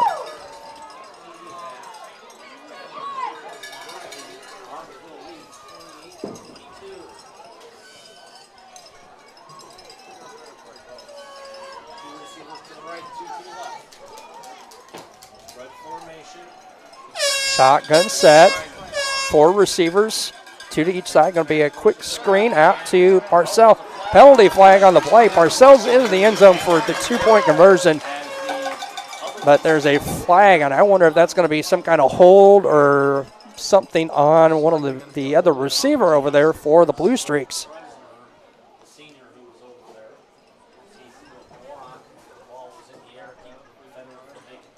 Wave it off. Okay.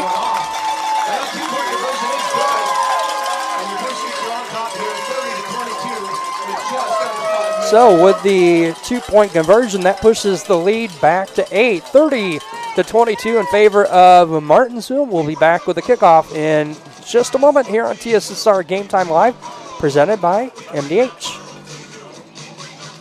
After my appointment that day, I just made up my mind that I'm going to have my baby here in Macomb. and this hospital because irrespective of where you're from, who you are, it's just their line of duty to make sure they give care, make you comfortable. I thought about the staff of MDH, they're all good. And you will get all the support you need. This is just the best place for you and your family. 30-22 in favor of Martinsville. 4:56 to play here, third quarter.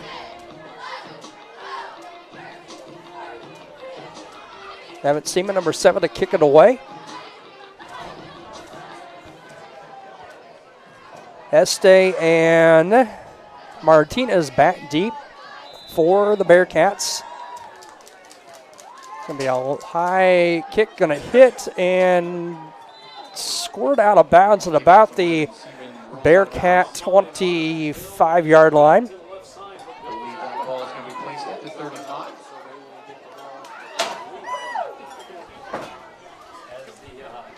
Cheerleader. I'm personally glad that I'm in the press box as we're getting the cheerleaders chucking things into the stands, and some of them hitting off the window here and trying to throw it on top. And did it make it or not? I don't think that it did. 1st and 10 for MCP. Handoff, Martinez, and he's going to have a gain of a couple on the play. A loop, I believe, on the stop, number 6. Mario Martinez, glad to see him back in the game. Picks up a couple of yards there for the Bearcats.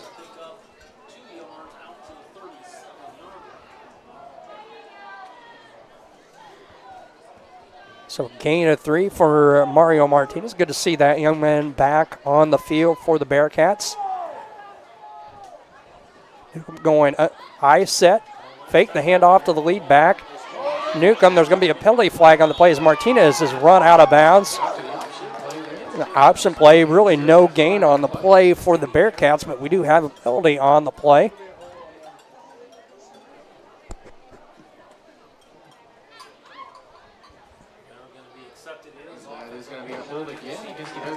That's going to be a hold on Milford. That'll back him up.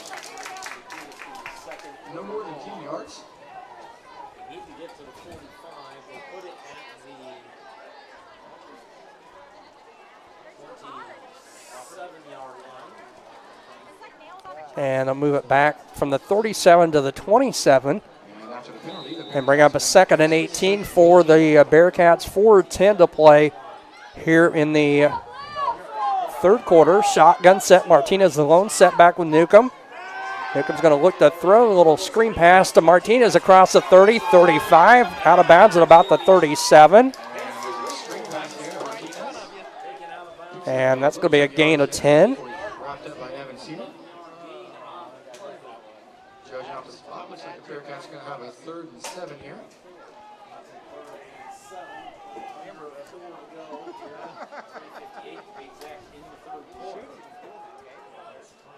So 3rd and 7 for the Bearcats of MCP. 3:58 to play here. Third quarter, 30-22 in favor of Martinsville.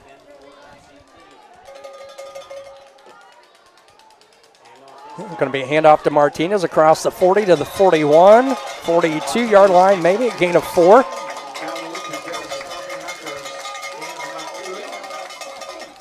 Once again, the Bearcats are faced with a 4th down. 4th and 3 for the Bearcats at their own 42-yard line.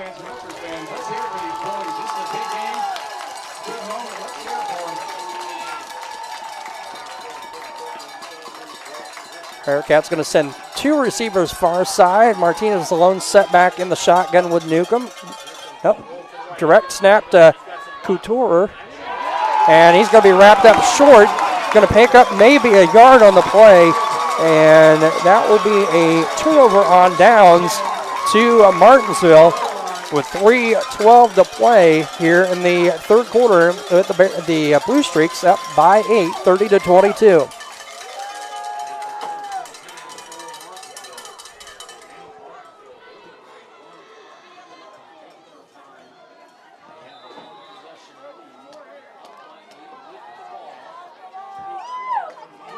Martinsville with the football up 8, 30-22 at the Bearcat 43. Simon under center. Hand off to Gabe Griffin. And he's going to have a gain of a couple on the play.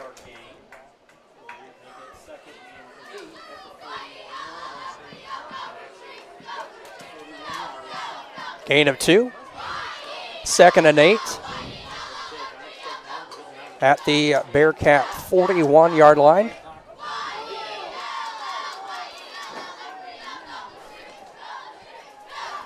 Simon under center.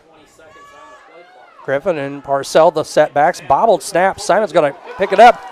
And it's going to turn negative into a positive. It's going to pick up a couple of yards on the play, on a busted play.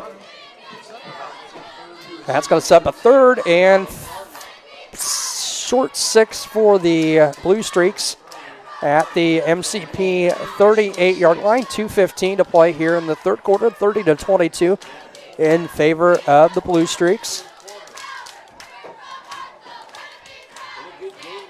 Griffin and Parcell the setback. Simon under center for Martinsville. Hand off to Parcell. And he's going to spin forward and has enough, I believe, for the first down. Spinning his way down there right at the line of game. We'll see if they give it to him or not.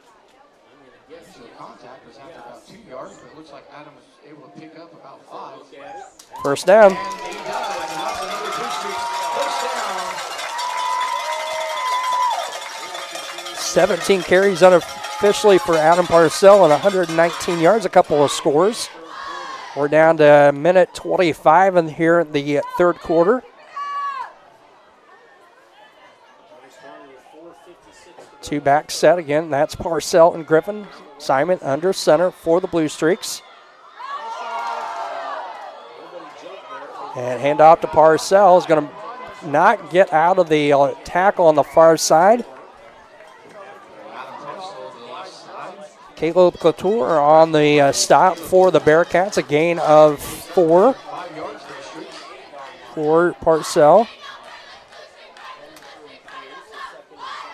2nd and 5. We're under a minute to play here, 3rd quarter. 48 seconds and counting. 2nd and 5 for the Blue Streaks at the Bearcat 28-yard line.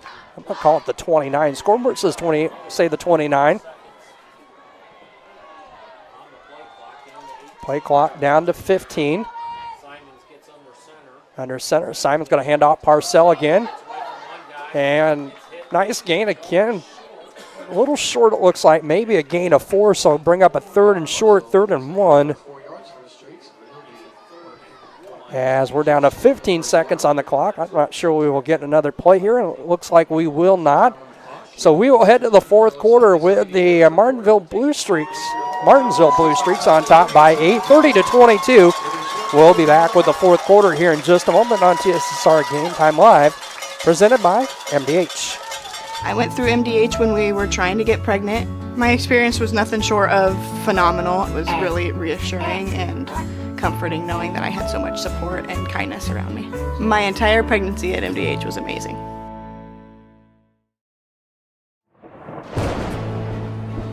I couldn't ask for a better agent, for a better company in a disaster where you have no idea where to start.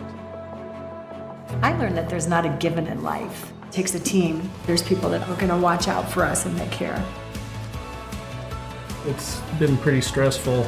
Once we saw Lori and got our plan, it's Like a huge weight lifted.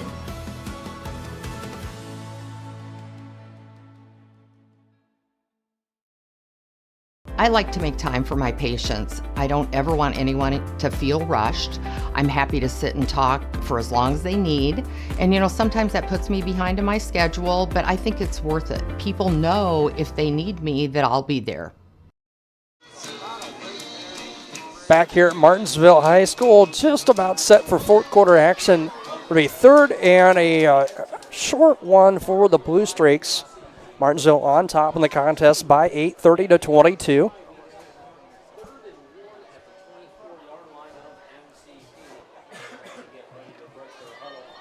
Thanks again for tuning in to TSSR Game Time Live, presented by MDH. Chris Frankhauser making the almost 4-hour trek from Macomb, Illinois area to Martinsville for this contest. Don't forget, more I8FA games coming up tomorrow right here on TSSR Game Time Live. 3rd and 1 for the Blue Streaks. Simon handoff to Parcell, and he's going to break it, and he will take it 10-5 touchdown Blue Streaks. 24 yards on the run for Adam Parcell. And that makes it a 36-22 lead in favor of Martinsville.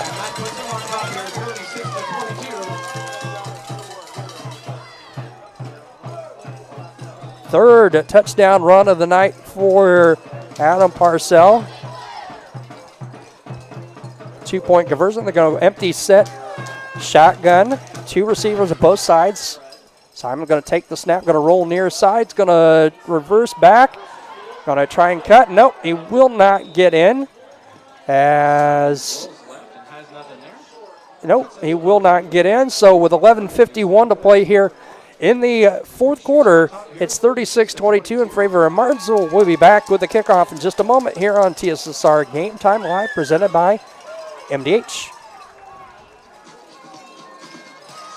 I went through MDH when we were trying to get pregnant. My experience was nothing short of phenomenal. It was really reassuring and comforting knowing that I had so much support and kindness around me.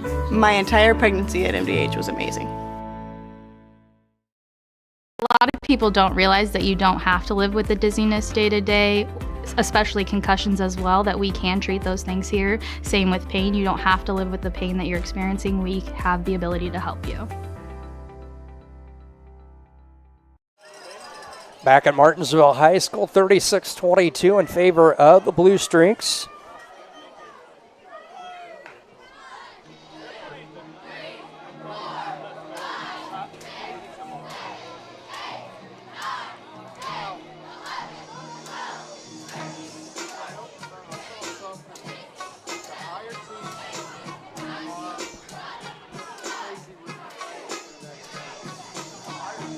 Number 7, Evan Seaman to kick it off again for the Blue Streaks.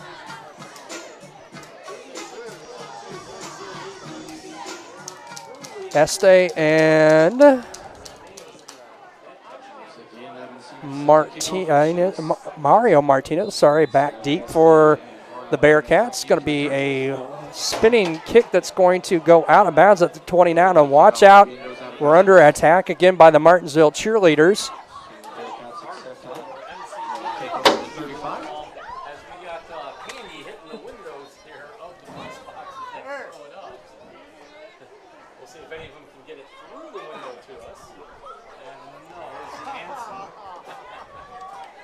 I'm afraid to stick my hand out there with fear they might throw something up here.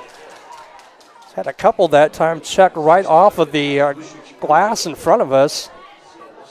So the kick out of bounds, they're going to move it back 5 and make Martinsville kick it again.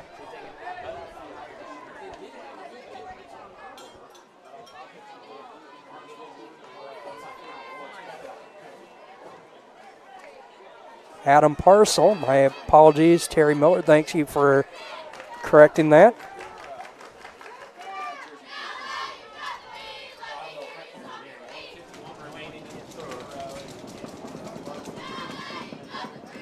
So the Bearcats going to kick it away again, 5 yards further back. Having Seaman to kick it away.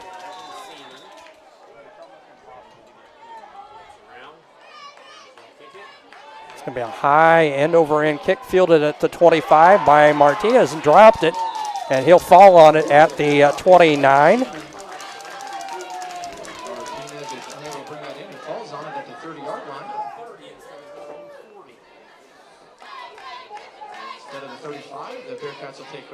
I agree, Lagdar. Those cheerleaders can be awfully vicious, and they have been with some of those throws after touchdowns here for the Blue Streaks. So Bearcats will start 1st and 10 from their own 30-yard line. Going to send a single receiver to both sides. Newcomb shotgun set, looks to throw, double pump. Going to hit Este here on the near side. He's going to spin out of a one tackle.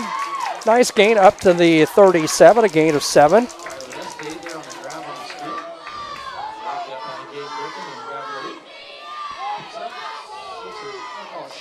Called a gain of 7, 2nd and 3 for the Bearcats. 11:25 to play here, fourth quarter. Blue Streaks on top by 14, 36-22.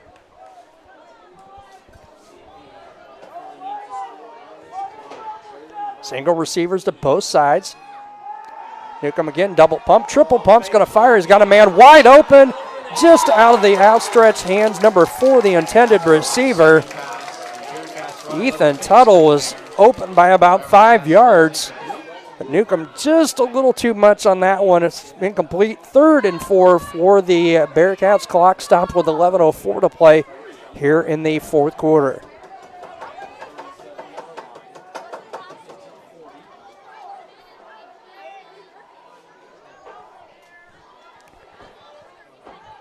Terry Miller, those cheerleaders are rougher than the football team.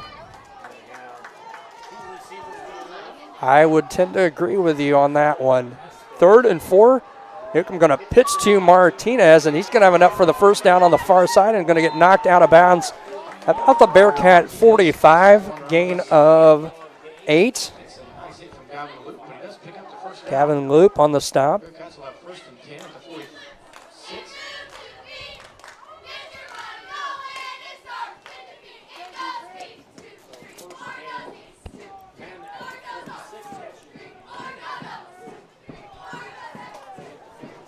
First and 10 for MCP at the 46. Newcomb going to come back, stay on the receiver screen, and that's going to go nowhere. A loss of a couple on the play. A whole host of Blue Streak jerseys there on the stop for Martinsville. And it's going to be a loss of 2.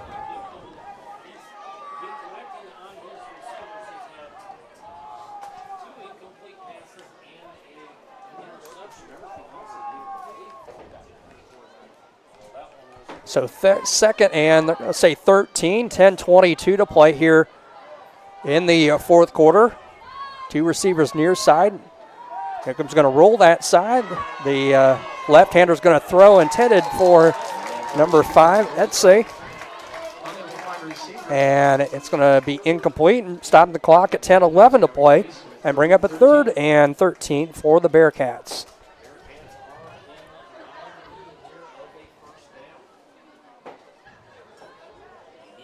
Crazy Lazo 14, go Bearcats, go Mario Grimaldo, number 53, 10-11 on the clock, 36-22 in favor of Martinsville. Play clock down to 10 seconds. Bearcats break the huddle and send a single receiver to both sides. Shotgun set, and Martinez alone set back with Newcomb. Newcomb's going to pump. Este here on the near side, and he's going to dive forward. All right, dived across the 45, but the official is going to say he stepped out at the 46. And that's going to set up a 4th and short, about 2.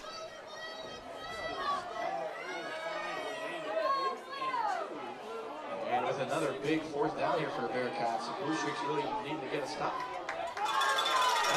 4th and 2 for the Bearcats, 10:05 to play here in the fourth quarter.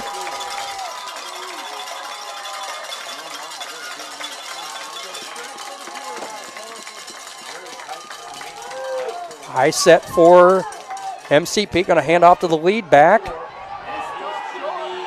And the push is going to be enough. It's Caleb Couture. Good second effort by the senior for the Bearcats, and he's going to have enough for a first down.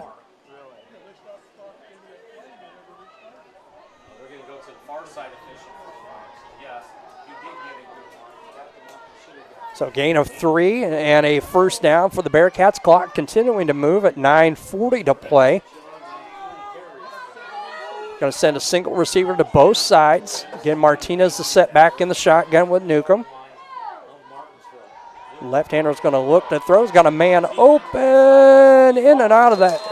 Good coverage there. He was open at the time the pass was thrown, but good coverage by number 10, Gabe Griffin for the Blue Streaks, and hidden receiver was number 4, Ethan Tuttle. And that'll stop the clock. Second and 10 from the Martinsville 43 for the Bearcats. 9:27 to play here in the fourth quarter. It's about 9 o'clock here on this Friday evening. Single receivers to both sides. Newcomb shotgun set, going to look left, look right, and lost the football. That's going to be an incomplete pass. As he pumped near side, pumped to the far side, and the ball slipped out of his hand. And that'll stop the clock at 9:23 to play. 3rd and 10 for the Bearcats at the Blue Streak 43-yard line.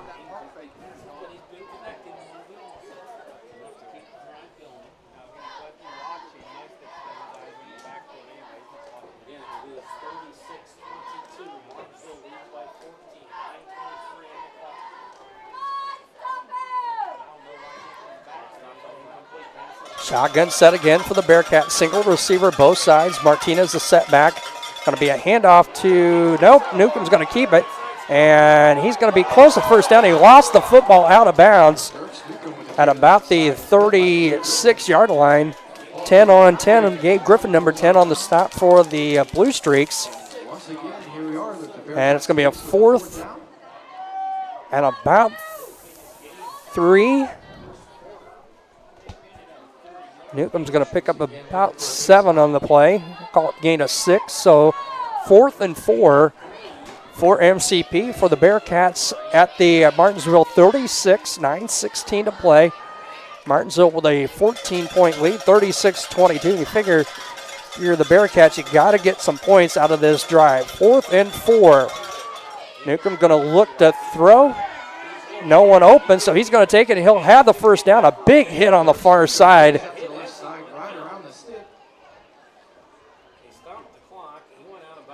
Clock stopped. Officials right at the down marker. I'm not sure about this, folks. Looks like from here it is, and it's going to be enough. The official moved out of the way. You could see that the nose of the football was about half a football length in front of the down marker, and it is a first down, a gain of 4 for Newcomb. And that'll stop the clock at 9:08 to play. 1st and 10 for the Bearcats at the Blue Streak 33-yard line.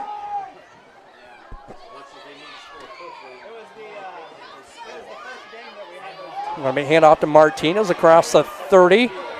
Down close to the 25, 26-yard line. Forward progress out. I thought about the 25. We'll have to see where they mark it. That'll be a gain of 7.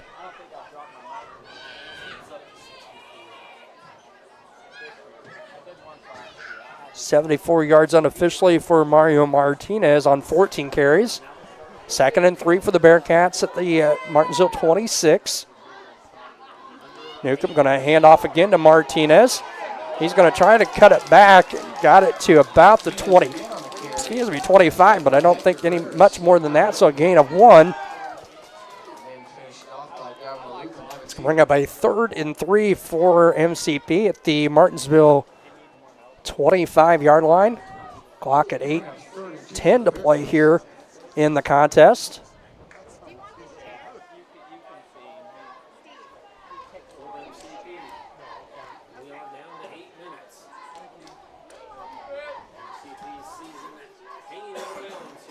Clock under 8 to play, 7:50. Shotgun set. Newcomb going to pitch to Martinez. Loses the pitch.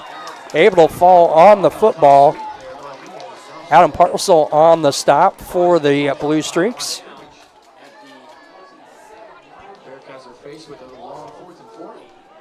So now 4th and 4, a loss of 1 on the play.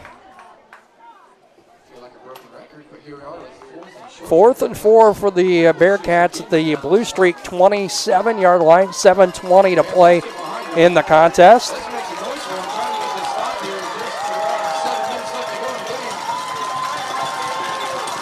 (36-22) in favor of Martinsville. Empty set, 2 receivers far side. Newcomb in the shotgun. Snap going to roll to the far side. Looks to throw. Is going to throw. Has got a man open. It's tipped. And I thought we were going to see a replay. It was tipped by number 7, Evan Seaman. And Martinez nearly gets back to catch the football at the goal line, but the pass drops incomplete. So we're turnover on downs to the Blue Streaks. It'll be 1st and 10 Martinsville at their own 27 with 6:59 to play. A 14-point lead for the Blue Streaks.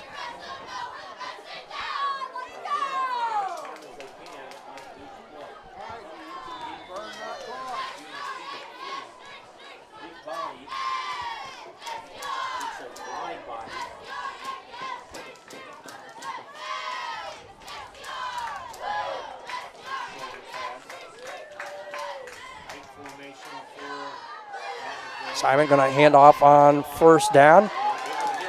Parcel, he's across the 50, 40, 20, 10, 5. He's going to be tripped up inside the 5-yard line, running him down from behind. Etsy, I believe number 5 on the stop, looks to be shaken up. Parcel going to take it from the 27 to inside the 5. Wait to see where they mark it.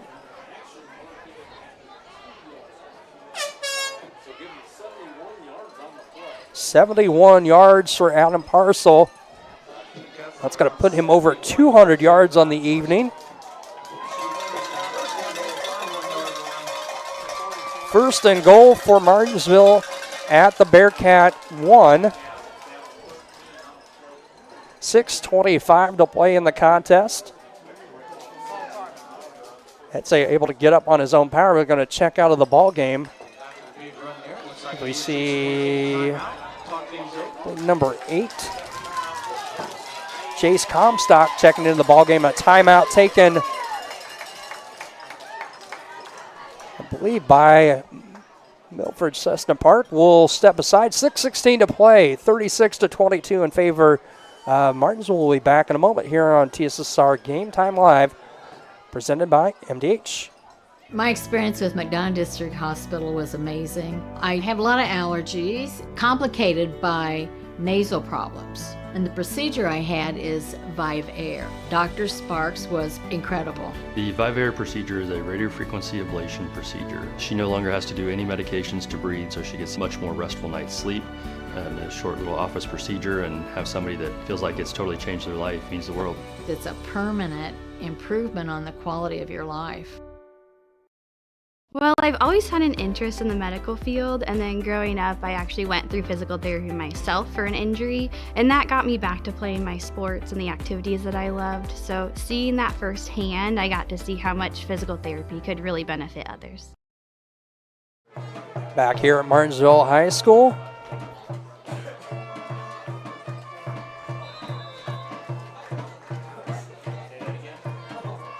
Bearcats with 2 timeouts remaining here, 36-22 here in the 4th quarter. My apologies, didn't get the timeouts there reset at the break. 1st and goal for Martinsville from the 1, Simon under center. Going to be handoff, Parcel into the end zone, touchdown Martinsville. 1-yard touchdown run for Adam Parcel. Makes it 42-22 in favor of the Blue Streaks. Score coming at 6:12 to play here in the 4th quarter.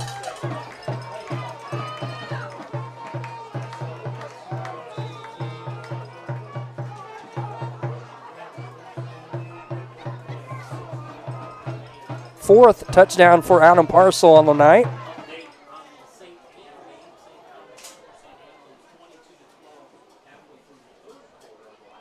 Simon, handoff Parcel, and into the end zone. The 2-point conversion is good. So with 6:12 to play, it's 44-22 in favor of Martinsville. We'll be back in a moment here on TSSR Game Time Live, presented by MDH. We're an 11-bed ER.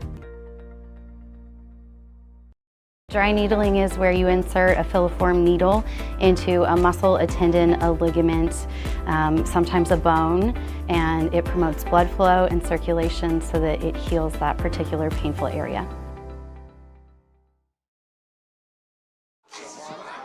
Back here at Martinsville High School, 44-22 in favor of the Blue Streaks. Number 7. Evan Seaman to kick it away. Lots of scoring here in the second half. We had a 16-14 game in favor of MCP at the break as Seaman going to kick it away. Este and Martinez back for Milford. Going to be a squibbing kick that's going to bound out of bounds at about the 25.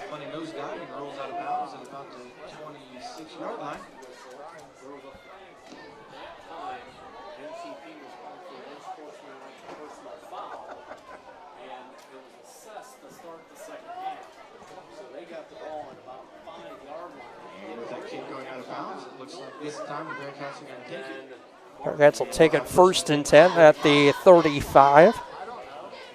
6:12 to play. Winner of this one will get the winner of the West Central Amboy contest next weekend in round 2.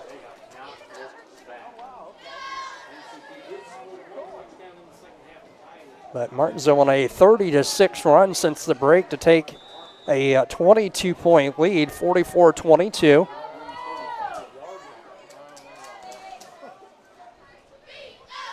Shotgun set.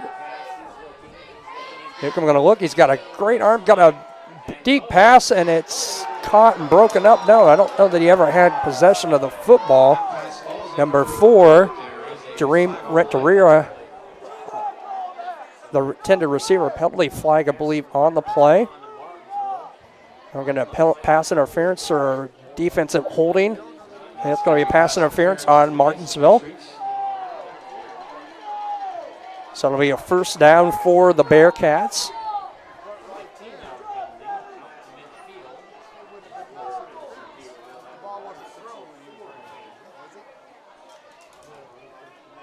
At the 50-yard line.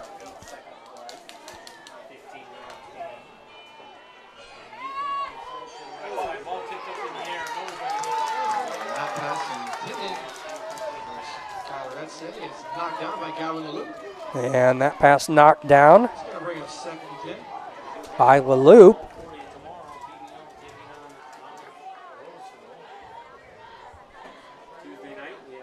Second and 10 from the 50 for the Bearcats.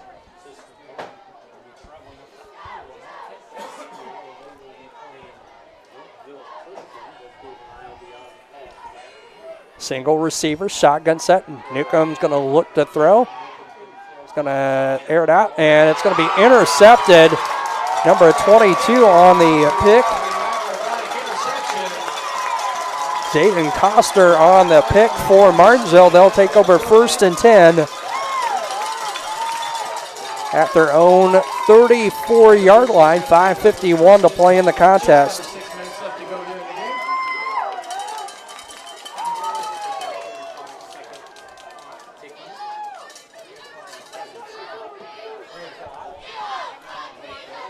So 1st and 10 for the Blue Streaks at their own 34.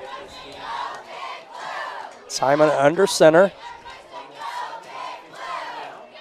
Hand off, Parcel. Across the 40. He's going to be close to a first down, a couple yards short. Gain of 8.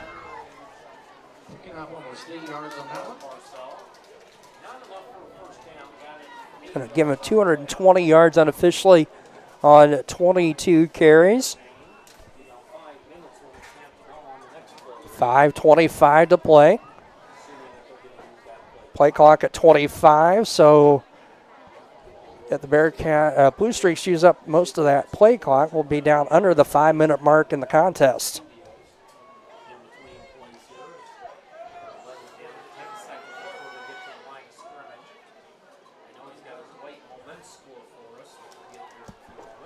Simon under center, 5 minutes to go.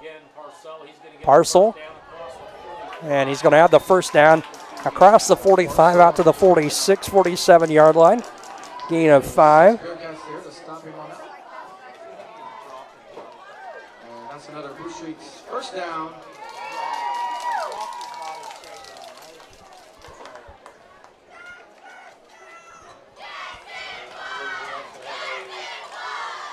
Bloomington Central Catholic Tri-Valley score. We'll get that after this next play. We'll go down to 4:45 remaining. Play clock down to 30. First and 10 for Martinsville. Ball at their own 42-yard line. So MCP season's going to come to a close here tonight. Martinsville will advance. They'll play the winner of tomorrow's game between Amboy and West Central. Simon, hand off, Parcel. And he's going to be close to another first down, about a yard or two short again.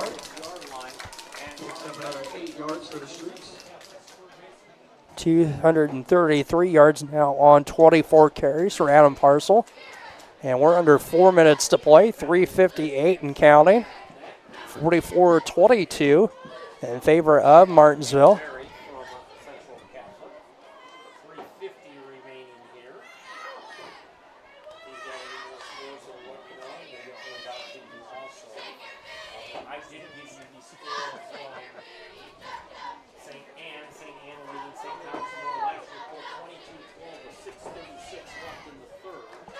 .330 to play. Martinsville second and 2. Parcel again. He's across the 30. Out of bounds at about the 25-yard line. See where they mark him out of bounds. It's going to be a gain of about 20 or so. From the 46, that will stop the clock. 19, we'll call it. 252 yards for Adam Parcel unofficially on the night. First and 10 from the Bearcat 27. Clock running 3:10 to play here in the fourth quarter.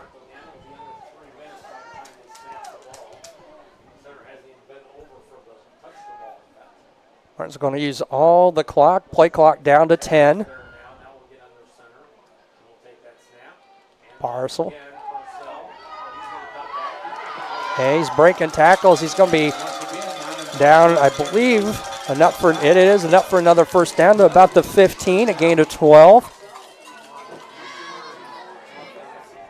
264 yards for Adam Parcel on the evening for Martinsville. 2.5 to play, 44-22 in favor of Martinsville.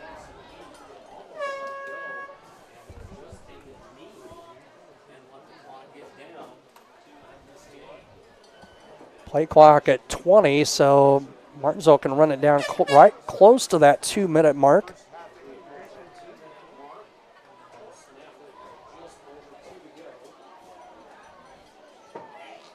Simon get under center. Parcel on the carry. Nope. Griffin. Gabe Griffin on the carry. He's going to have a gain of about a yard or so.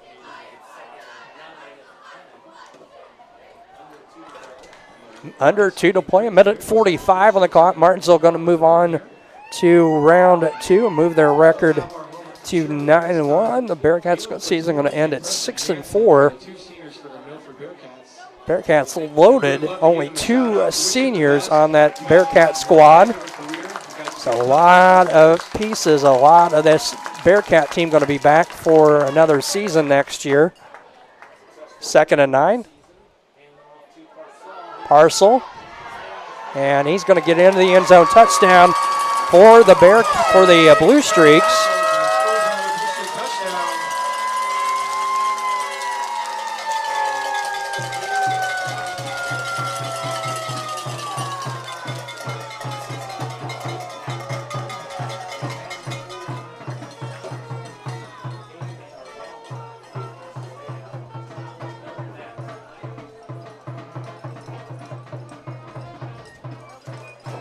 Touchdown run for Adam Parcel. Gonna go for 2. That makes it 50-22. 5 touchdowns on the evening.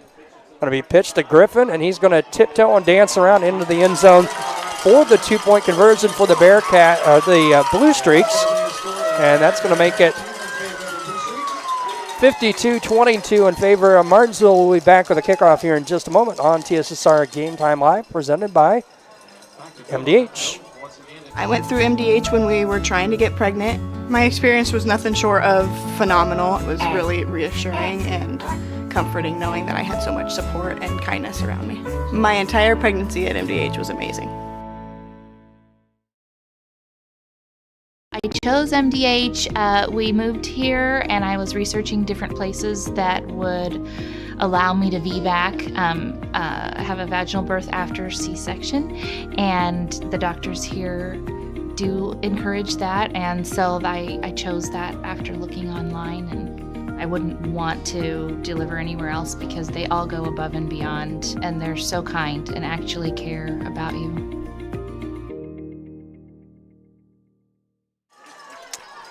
Back here at Martinsville High School, 52-22 in favor of the Blue Streaks. Este and Martinez back deep for the Bearcats. Going to be a squibbing kick fielded by and fallen on by number 84. Aiden Schaefer, freshman, for the Bearcats. 1:12 to play in the contest. 52-22 in favor of Martinsville.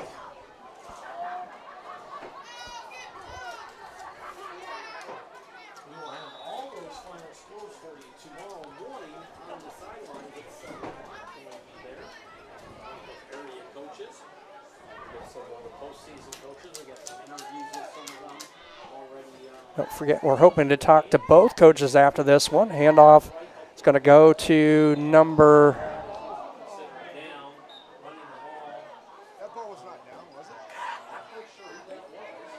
I'm not sure who was carrying it for the Bearcats.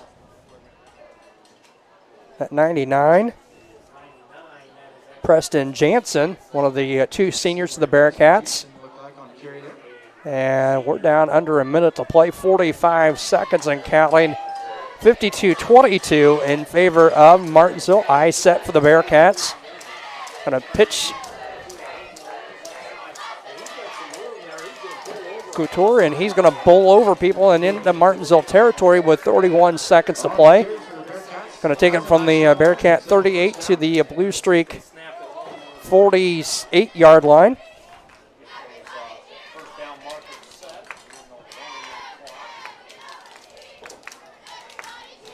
.31 seconds to play.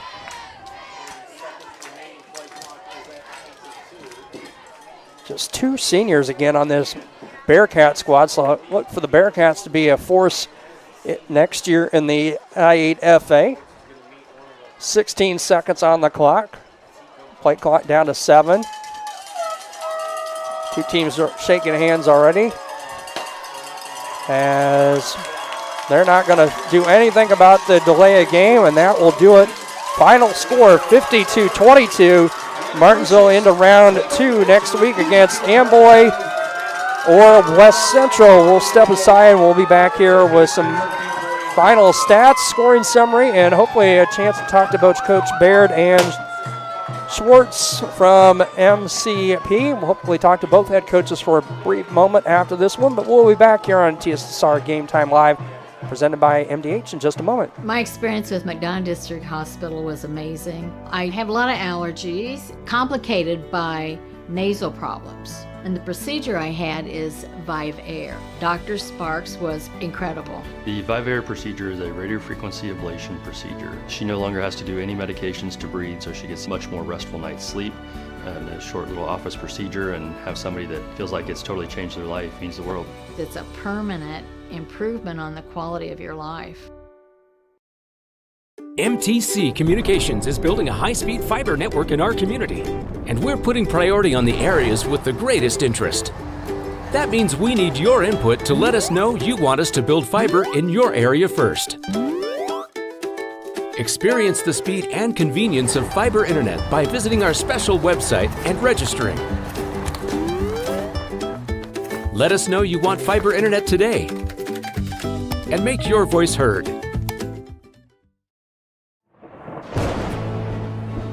I couldn't ask for a better agent, for a better company in a disaster where you have no idea where to start.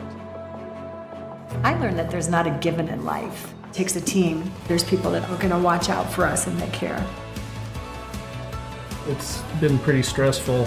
Once we saw Lori and got our plan, it's like a huge weight lifted.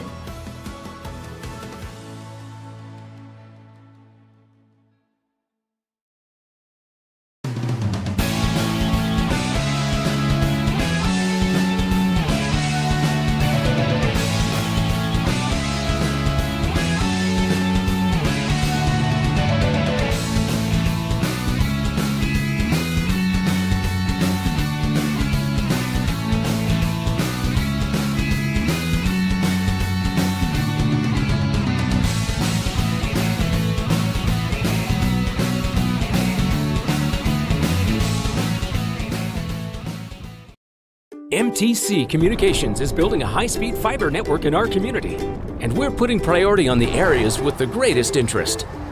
That means we need your input to let us know you want us to build fiber in your area first. Experience the speed and convenience of fiber internet by visiting our special website and registering. Let us know you want fiber internet today and make your voice heard. At Western Illinois University, leathernecks don't just blend in. Our purple stands out. Our students are innovative, creative, and resilient. At WIU, there is limitless potential, with campuses in Macomb, the Quad Cities, and online. Visit wiu.edu/potential to become a leatherneck and get an education that stands out. A lot of people don't realize that you don't have to live with the dizziness day to day, especially concussions as well, that we can treat those things here. Same with pain. You don't have to live with the pain that you're experiencing. We have the ability to help you.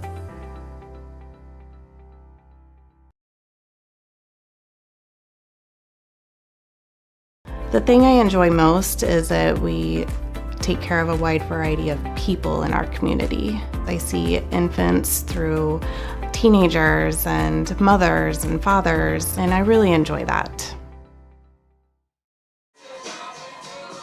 Back here on TSSR Game Time Live, presented by MDH, 52-22, the final score. Martinsville with the victory over the Bearcats at MCP. The Blue Streaks will move into round 2 next week to take on the winner of tomorrow's West Central Amboy contest. And we'll have that one for you on TSSR Game Time Live, presented by MDH. 4 more I8FA games tomorrow. 1 11-man game as the Macomb Bombers will host the Red Devils of Murfreesboro. I'll be heading back the 4 hours tonight and bright and early hitting the road again to Amboy tomorrow. I'll have that one for you here on TSSR Game Time Live between the Clippers and the Heat with a 1 o'clock kickoff. Hoping to get a chat with both of the coaches. I'm not sure if we will or not. For Milford, they are led by Mario Martinez, 74 yards on 16 carries. My apologies. Newcomb, 12 carries for 80 yards.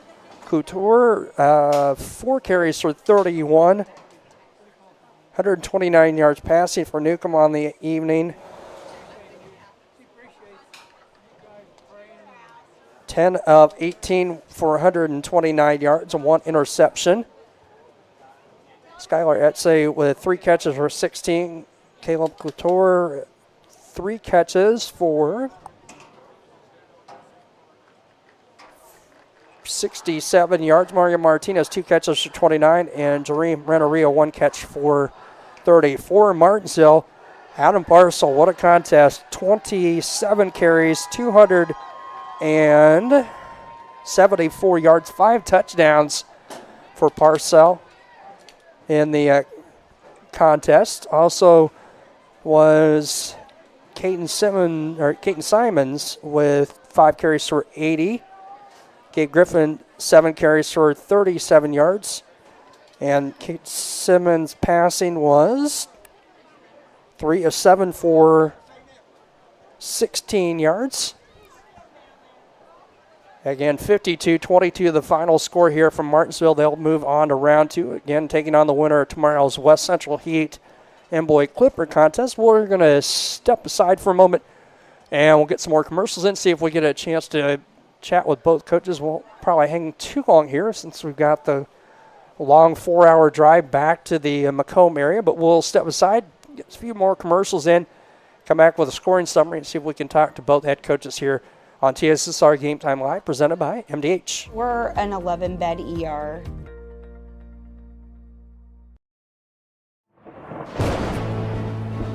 I couldn't ask for a better agent, for a better company in a disaster where you have no idea where to start. I learned that there's not a given in life. It takes a team. There's people that are going to watch out for us and they care. It's been pretty stressful. Once we saw Lori and got our plan, it's Like a huge weight lifted.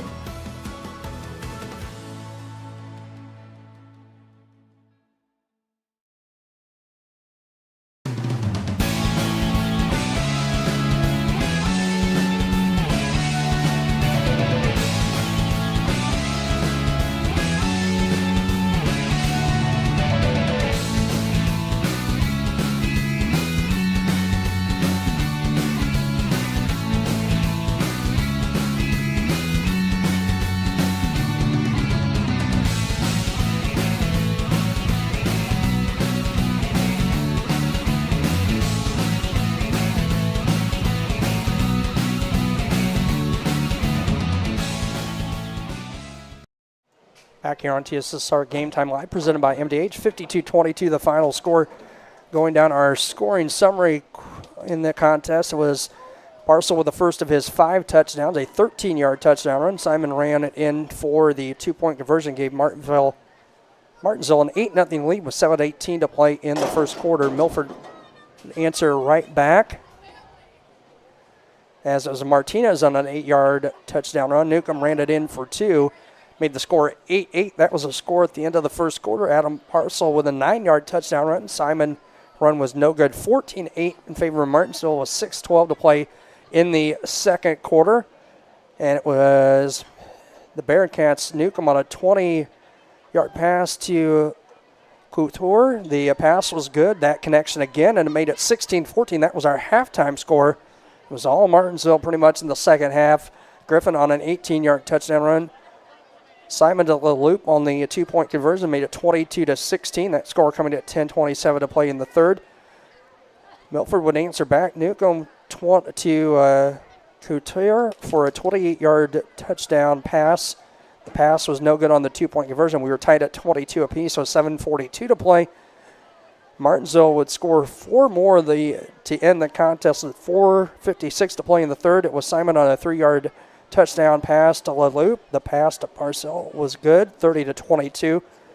Parcel at first of 3 touchdowns in the fourth quarter, a 24-yard run. The run for 2 was no good, 36-22 in favor of Martinsville with 11:51 to play. 6:12 to play. Parcel on a 1-yard run. Parcel ran it in for the 2-point conversion, 44-22. And the final score coming with 1:14 to play. And Parcel's 5th touchdown of the night. And Griffin's run for 2 made it our final score, 52-22. I don't see either one of the 2 coaches heading up here at this point in time. So since we do have the long drive back to home, we will call it a night here on TSSR Game Time Live, presented by MDH. Don't forget, 4 more games coming up tomorrow afternoon.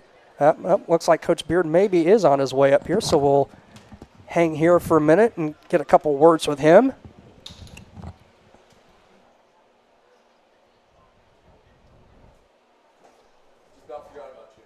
That's all right. I was about ready to sign off, but we'll get a couple quick words here with you, Coach. And tight ball game at the half. You guys, very familiar foes playing a couple of weeks ago, but a 2-point lead for Milford, and then, man, you guys whatever was said at halftime, I don't know, but you guys put on a scoring clinic here in the second half. Yeah, it was great in that second half to see us come alive and get some good touchdowns. I knew it would be a different game than what we had the first game. I mean, the first game was tied at half too. Sure. And I know the coach is going to figure out some things to try and get us off our game plan and figure some things out, and he did a good job of that. They did. I mean, credit to our kids. They come out in that second half and put it on. They did. Parcel with 5 scores in my count, 275 yards, and definitely your workhorse. He's a workhorse. Yeah, I mean, and it starts. He don't ever take a day off. He's in the weight room. Like if we say, hey, we need a day to take a break and rest a little bit, he's like, no, I don't need to rest. Right. And that's what you got to have out of a leader like that. I mean, he's very valuable, and his senior teammates are just as valuable in what they bring. Right. We're really excited to have them and moving on in the next round. Awesome. Well, yeah, next Amboy West Central, one of those two tomorrow. I'm heading that way to do that game, so I'm sure you guys will probably be tuning in, watching that. Get a little scouting report and see who you guys will play next week in round 2. Yep. Congratulations, moving on to round 2, Coach, and we will, who knows, we might see you someplace next week. Maybe back at Amboy West Central. Who knows? We'll see you guys down the road. Sounds like a plan. Thank you. Appreciate it. Thank you so much for everything, you guys' hospitality, getting all those stats to me. I really appreciate it. Yeah, we do as much as we can to try and get the public to understand 8-man football, and you guys are doing great by covering it all. Awesome. We appreciate it, Coach. Thank you so much. We'll talk to you later. All right, thank you. Coach Beard here on the post-game show, and with that, we'll call it a night. 52-22, the final score here from Martinsville, and we will see you tomorrow in Amboy, 1 o'clock kickoff for that one. So thanks for watching, and we'll hopefully guys